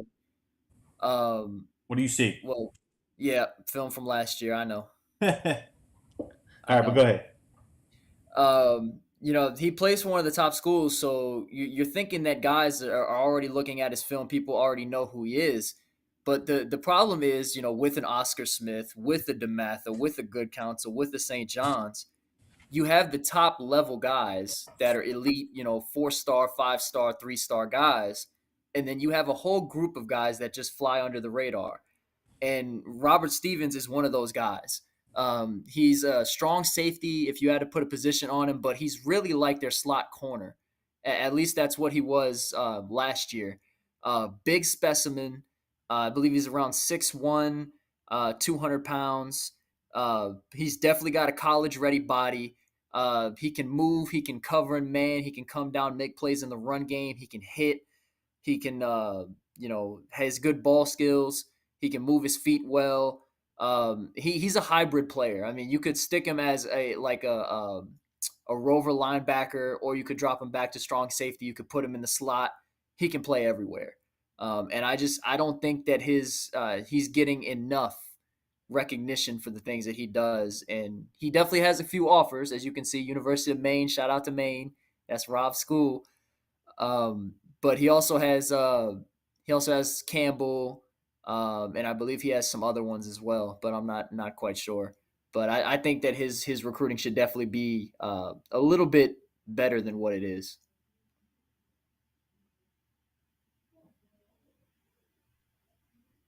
Sorry, didn't realize I was muted while I was chewing. That's my fault.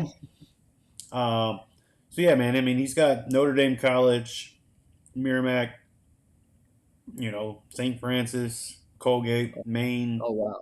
It's actually really picked up since the last time I saw UNH and Stonehill. So yeah, I mean he's got some things to choose from, right? Skill set wise, do we see the FCS level, or do you think he could improve improve the recruiting by doing something a little different? I mean, he's on his last ride. DeMatha's got what, 1 or 2 more games left, I think.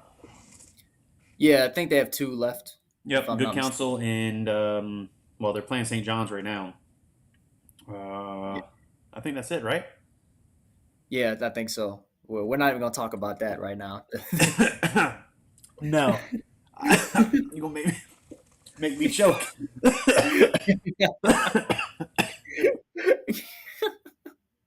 No, but no, I could definitely see there's a large handful of Group of 5 teams that he could play for. I think FCS is fair. I'm not mad that he has FCS offers. He can definitely compete at the FCS level. But I got me choked up over here talking about the math at St. John's. Matter of fact, I want you to tell me.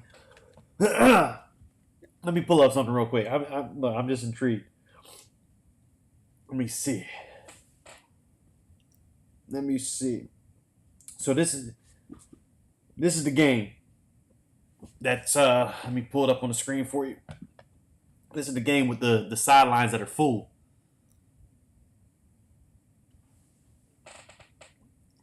It was too full for additional media coverage. Well, I I wasn't gonna talk about it, but I just had to. yeah, I know you had to. Um, Mm-mm-mm. But let's get so- back to Robert Stevens, man. yeah, like I said, I think there's definitely a large group of a group of five schools that could absolutely use a kid like this. FCS, if he does end up staying FCS, and those are the types of offers he has, there's going to be an FCS program that's really excited about getting Mr. Stevens here, Get because themselves a he can stud. play. Oh, he can play. He can flat out play. Yes, sir. And we'll get another sneak peek. You know, it'll be my second in person. Your first against very, very, very highly talented, good counsel. So Yeah. that's something to look forward to. What else do we want to talk about, Mr. Stevens, or do we want to jump on to another young man? I think I pretty much said everything I needed to say about him. I wasn't aware that his recruiting picked up the way it did right there for that stretch. There you go. Because last time when I watched him was over, I want to say this over the spring of this past spring was the last time I had watched him and really tracked his recruiting. And he only had, I think, one offer at the time. So Okay. it's really good to see that it's picked up. But I do think that he could play for a large amount of Group of Five teams if they were to offer him. Okay. So who's next on your list? Who else you got for me? Let me see here. Let's see, there's a kid that I want to pull up. Okay, I got one. Let me see if I Who we can got? pull up his Twitter. Mr. Brandon Koo from Patriot High School. Let me see. What's his Twitter? It's going to be at capital B, Okay. and it's Brandon spelt the traditional way. Okay. Capital K HU 74. There he is. Yep, that's him All right there. So Brandon Koo. Tell me about him. Patriot High School. So first, let me talk about Patriot High School's offensive line as a whole. Those boys are tough, they're physical, they're nasty, and they want to move you out of the way against your will.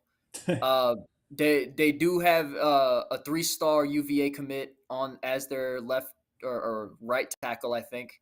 But this is one of the guys that I think is flying under the radar because of his size. He stands at 5'11". But as you can see, he just mauls people, and he can move. He can play. If there's any Division II or maybe even an FCS school that would be willing to take a smaller lineman, that's a bully and that can move people out of the way, this is a guy that you want. If you just watch it, you can see he can move. It's just a pancake fest. I mean, just he opens his film up. Yeah, Oh, look at him. I like Look O-line at him. film like this. Yeah, I mean he's just a road grader, and he can really play. And we had that conversation again on the space. Recruit heart. Don't look too much into measurables because you're going to miss out on a lot of guys. And this is absolutely someone that you can miss out on if you're only looking for certain measurables, because he can absolutely play. Yeah, I mean he's putting dudes on their back. He's enjoying pancakes and syrup this entire film. Yeah. Like this is O-line film as it should be. Yeah, and he does have it split up, run blocking first, and then he puts pass blocking second. Me personally, I would probably mix it up, just so that you can ensure that the coaches are looking at every aspect, because most coaches will look within the first 30 seconds to see if you stand out. If not, move you to the side. So if there's one thing that I would tell them, it would be to maybe not split it up, maybe just integrate it. And put your best plays forward, because a lot of times there will be some pass block plays that are really good that you want to showcase early and often. Okay, and I'm trying to see what the recruiting looks like. Christopher Newport. All right, was Chris Newport? That's D2, right? I think CNU might be D3. D3. Okay. I think. Yeah, but nonetheless, if size is put into play, that D2, D3 is probably the fit. But if you take size out of it, you take film, skill set, technique, leadership, all of that, he could quite possibly be that FCS type young man. Yes, no doubt about it. I mean, you could just see the technique he plays with. He plays under his pads, plays with leverage. Look at this pass blocking. He's just standing guys up. And then even with the run blocking, he was absolutely mauling people. So they create a wall at Patriot, and that's why it's going to be so fun to watch. The John Champ game and then the Battlefield game after that to see how they hold up against those guys, because I think this is probably one of the better offensive line units in terms of skill set in the state of Virginia. All right. Oh, and he's even got defensive stuff. I didn't even know that. He throws that at the tail end, just for fun, man. Look, he can do that too. Yeah, he said I could play a little defense too, All right. Whatever So that is Brandon Koo. Brandon Koo, senior, 23, predominantly O-line, a little bit of D-line, 3-year varsity starter, 2-time All-District, 3.8 GPA, which is incredibly important. He's got the academics. Reach out to him. Put this guy on your board, man. D2, D3. Maybe he's open to NAIA. Maybe he's open to JUCO. Go to JUCO, develop a little bit, ball out. Look, these Power 5 programs, they love JUCO transfers. Love them. So, we'll see what path, he takes. But that's Brandon Koo, man. That's what we do here. This is a young man that I wasn't familiar with, but I am now. I like it. So, look, let's see. I've got nothing to do. I'm going to play another highlight video. If you want to jump back on afterwards, take another intermission, come back on, and we can do some more kids, by all means. Or if you want to get to college football, you can do that too. But I'm going to play another video. You tell me. You want to call it a day? Yeah, we could do this last one. And then, my Rebs are playing right now. I kind of want to watch the second half. So. All right. Well, yeah. Did you have another kid, or I was just going to throw another highlight video on and let it do its thing? Yeah, just go on, throw it on. Throwing on? All right, you going to stay on? Yeah. All right, bet. Let's do it. So let me get to the right screen this time. I think.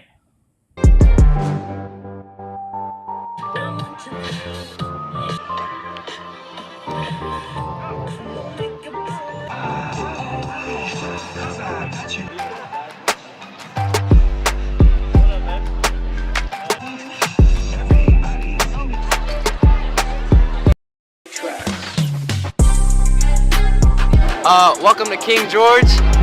We're out here tonight playing a game. Are we gonna win? Probably, we usually do.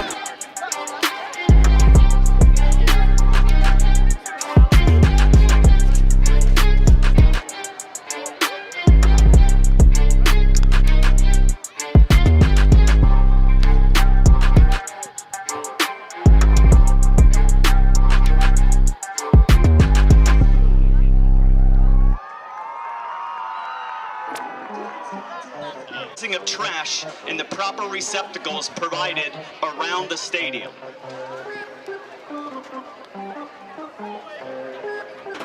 Cue tracks.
Tracks.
Cue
tracks. Cue tracks. Cue tracks.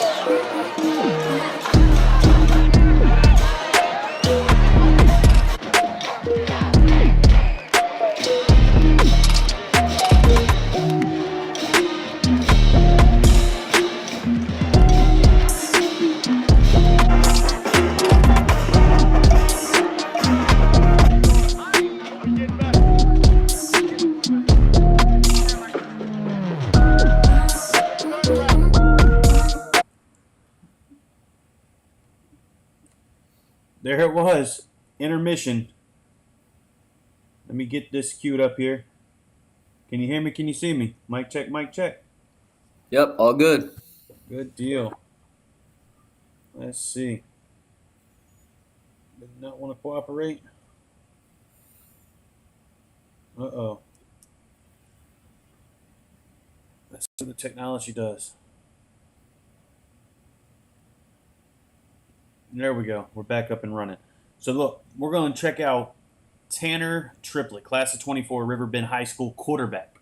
This is the quarterback from last night's game. Figured, you know what? Let's keep it local to the Virginia DMV area, right? So let me pull.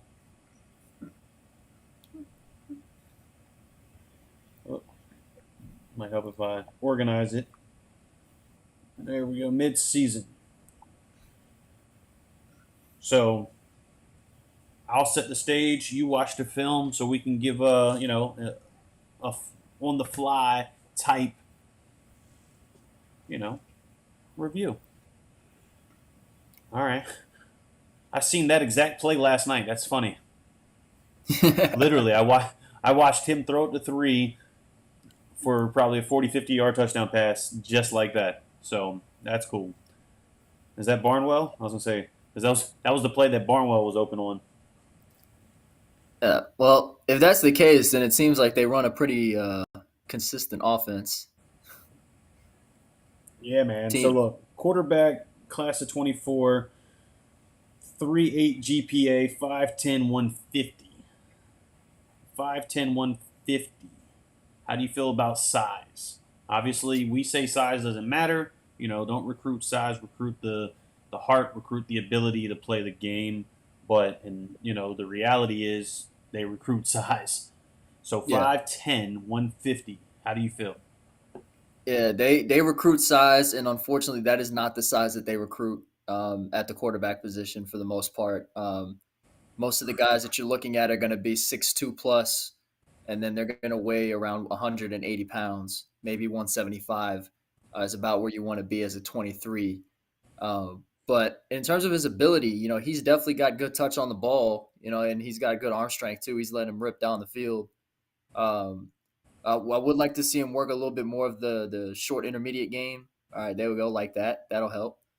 Um, Maybe some more throws outside the numbers, maybe on some out routes, some comebacks. But again, you can only do what your offense allows you to do. So Yep. Well, that that's was a what I tight have. window. Yeah, that was a dime right there. Like he can throw. Like I'm telling you, this kid can play based off what I've seen here in the first minute or so of his film. It's just the size is going to hurt him. Unfortunately, that's just the reality of the situation. Yeah, I mean he can drop it. I mean, just bang right in the basket. I mean, we've seen that, pretty much every play. Mm-hmm. And he's Staying hitting some tight windows. I mean, it helps when you got Mega Barnwell, as your tight end. But I'm not sure who number three is, but three looks good too, man. I mean, he's just catching them and then gone.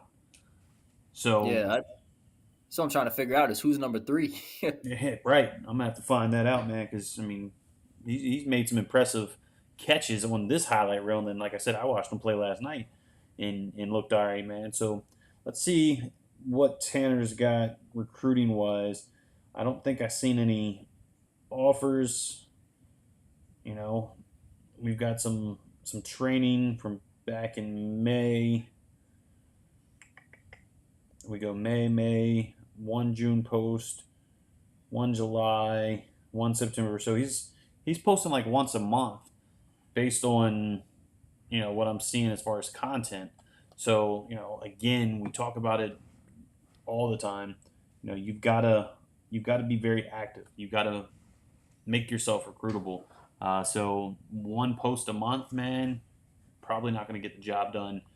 Obviously you're class of 24, so you still got time to finish out this season and then focus on the off-season camp, right? Camp smart. Might not be a bad idea, to find a 7-on-7, and rock with them just to get some more reps. But that's my 2 cents, man. What anything else you got for 'em? Yeah, I would say get on a consistent strength program. 150 pounds is extremely light for a class of 24. So I would suggest get on a good strength program, build your conditioning, and just continue to improve your game. Continue to work on all the different types of throws. Even if your offense That's the maybe play. restricts you from some of those throws, there's nothing wrong with having somebody on the sideline with a camera go out with a couple of your receivers and just make some of those throws. Throw some comeback routes, throw some out routes, throw some digs, some posts, some corners. Just a lot of kids don't take advantage of the internet and having digital cameras and things like that now. I mean, you can easily go to a field with a receiver to have somebody record some of these routes and show Yep. it on your social media. So I would suggest doing some of those things and camping smart, like Rob said, and I think he'll be in pretty good shape. Good deal, man. So that's Tanner Triplet, quarterback, Riverbend High School, Fredericksburg, Virginia, class of 24. who do we wanna close it out with for yourself, man? We're gonna do one more for you, unless you got two. You tell me, and then we'll finish this thing up, man. We've been doing this thing for over 3 hours. Let's go. It's been 3 hours. 3 hours and 12 minutes. Jesus, I was not ready for that. But yeah, I got one more. Yeah, let me see if I can pull them up. Sorry, I'm not 100% prepared. Oh, you're a-okay. We'll just keep watching, Tanner to three on that play. I was saying, hey, I seen that last night. This is the play. Bang. So we got at Hoffman HOFFMAN _ Jalen JALEN. All right. So another young man that I'm not familiar with this young man. So what can you tell me about him? So we got Jalen Hoffman, 6'3", 220-pound tight end from Lake Braddock High School, one of the better high schools up here in the Northern Virginia area. Athletic, long, can play within the numbers, can be that security blanket for quarterbacks. Solid blocker. Definitely has some room to grow, but definitely a really good high school player. Somebody that I think should be maybe recruited a little bit more. He does have some offers. He has some opportunities, especially at the FCS level. But I think he's a really good football player, and somebody that I just kind of wanted to spotlight. I got you. So we got Stetson, Valpro, Georgetown, Bucknell. All right. So yeah, he's got some things, right? Dartmouth, Butler. All right. So he's gonna have some things to think about, right? Yeah. But what do you like? What do you like about his game, man? Like, what made you want to point this dude out, man? So a lot of tight ends that I watch at high school, I always say if you're 6'4", 6'5" plus, it's probably the easiest position to recruit. Finding a home for you at tight end is probably the easiest thing to do if you're that height. With him being 6'3", one thing that I liked was his vertical game and his ability to work the seams, his athleticism to go up and high point the football. With a lot of the bigger tight ends, you typically don't see the ability to stretch the field. But with him, he's running the seams. He's running over the middle of the field. He can catch those underneath passes, and he's athletic enough to do something with it. You can put him in the slot, kind of as a slot receiver, and he's going to create a ton of mismatches. I think at the next level. So that's why I'm a big fan of his game, and he's pretty close to where I'm at. So I can attest that Lake Braddock is a pretty good program, and he's coming from a good group of coaches. Okay, so let's flip that, man. I'm gonna put you on the spot. Where do you see, an improvement area for him? He's got a little bit of time left. The rest of this season, he's on his last ride as a senior. Where can he improve, for the remainder of this year? So I would say his end line blocking. He's pretty solid at it, but I'm gonna be honest. Like the guys he's going up against are a little bit smaller. When he gets to the next level, there's going to be a big jump in size and physicality from the guys he's playing right now. So I would like to see his inline blocking, against superior talent, which we might get a chance to see in the playoffs. But in terms of his blocking on the perimeter from the receiver position, being able to come down and down block, kind of be that crackback blocker. He's pretty good. He can block corners, he can block safeties, he can block linebackers. I just have a little bit of questions about his end line blocking and maybe his quickness, his change of direction. A lot of his routes he run are vertical, and he can do some things vertically. He can run some good routes, but I would like to see his change of direction and his short area quickness improve as well. All right, fair enough. So look, man, we've been at this thing for almost 3.5 hours at this point. It's been a lot of fun. We got some college football in the background. We got the fights, so I got the fights in the background. So it's all things sports today. But look, we really, really put the spotlight on the DMV. Like I think we stay true to what we set out to do, and we wanted to have a conversation about high school football. talk recruiting, tips, tricks, feedback on their film, talking about some studs that are probably under recruited, some come up studs in the Louisa County, just no man's land, just blessed with two diamonds in the rough, with him one and him two. We got to talk about Jalen, who was at a pretty powerful high school up in your area in Northern Virginia. We hit DeMatha, we hit Smith, we hit Freedom, Patriot, Riverbend. Man, look, we hit Virginia and Maryland something serious. So, hopefully some folks will watch this back. Hopefully we get the opportunity to do this again. I don't know if we'll have 3 hours, but nonetheless, we will be doing it Tuesday night. We'll be joined by Coach McCann, Coach Miller. Obviously, Coach E and myself will be on doing what we do, man. Live film breakdowns on Tuesdays where we watch your film. You jump on the live show. We watch your film. We give you real-time feedback, man. We got a pretty small group of dudes, man, that just come back week in, week out, take our advice, rework the film, put in the extra work, put in the grind. And who's the one kid that stands out to you that has done what we, suggested, took the feedback, and really made an impact on himself?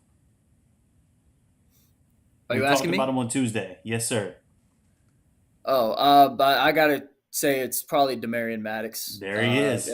If I had to say one person that's done pretty much everything I've told him to do, everything my guy Chuck at LabWorks has told him to do, Rob, Coach McCann, he's flipped the script on his recruiting. I mean, if you would watch his film a year ago, nobody was recruiting him. I wouldn't have recruited him last year, if I'm being completely honest. But just to see the difference in his ability, the speed that he plays at, and doing all the things right that we talk about in terms of tagging the right people, putting out content, continuing to work and get better. I mean, he just exemplifies everything that you want to see out of a student athlete in the recruiting process. So I got to give it to Demarion. There it is, man. I had to make sure we squeezed his name in at some point. Save the best for the last, call it what you will. But shout out to him, man. Just putting in the grind, putting in the work, and it's not done yet. He's going to continue to work. But look, that's Coach E. I'm Rob Odie. This is Spotlight 39. This was super impromptu, candid, but I think we did a hell of a job with putting the spotlight on a bunch of dudes that, really need their name to be put out there a little bit more. And some dudes that, you're going to know their name nationally very, very, very, very soon. So with that being said, man, we will be back at it on Tuesday, 8 p.m. Eastern time. Once again, joined by Coach McCann, Coach Miller, Coach E, myself. We'll be doing those live film breakdowns. So make sure you tell your teammates, tell your friends, tell your coaches. Let's continue to grow this thing. We want to continue to help you guys out. That's what we're here for. So until then, man, I'm going to close it out with one more highlight video just for fun. So, Coach E, man, I appreciate you. Get back to that Ole Miss game. Let's go. Let's get it. Welcome to King George. We're out here tonight playing a game. Are we gonna win? Probably, we usually do.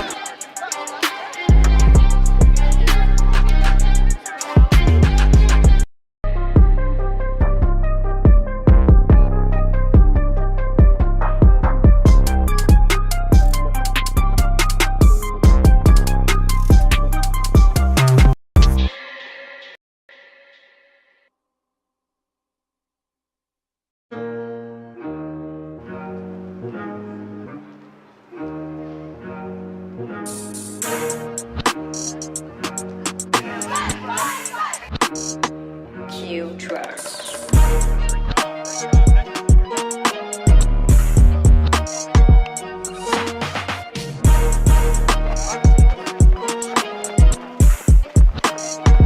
Welcome, football fans. Tonight's contest between the Freedom Eagles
Cue tracks.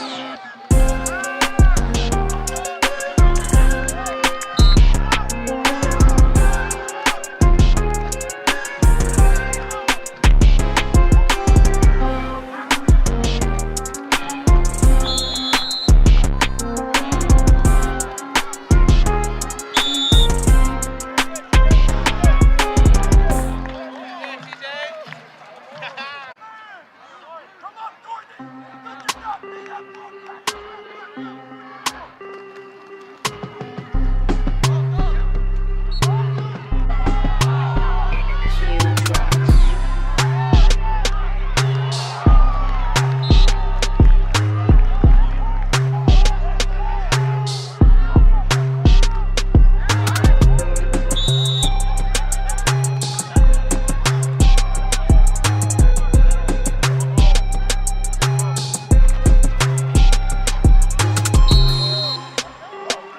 Overton into the end zone for an Eagles touchdown.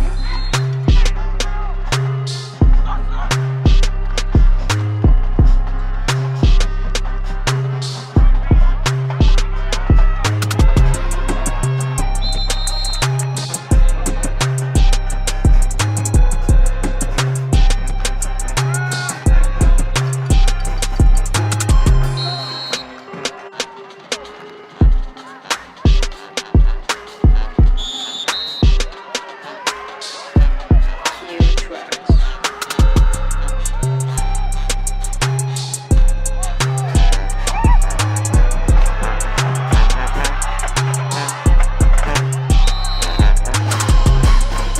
September the 30th, 7 o'clock. We want to thank you for attending tonight's contest. Everybody have a great evening. Drive home safely. And go Lions!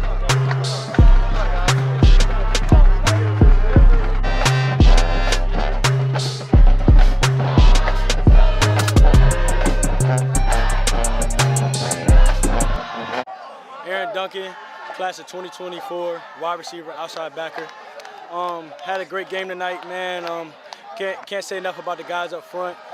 Quarterback put the ball where it needed to be, and now it's just on me to make a play. So, we look forward to the rest of the season.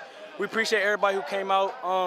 Shout out to them guys. They played a hell of a game, so we just keep moving. We're going to keep the bus rolling, and we got Garfield next week at Garfield, so be there. Yes, sir.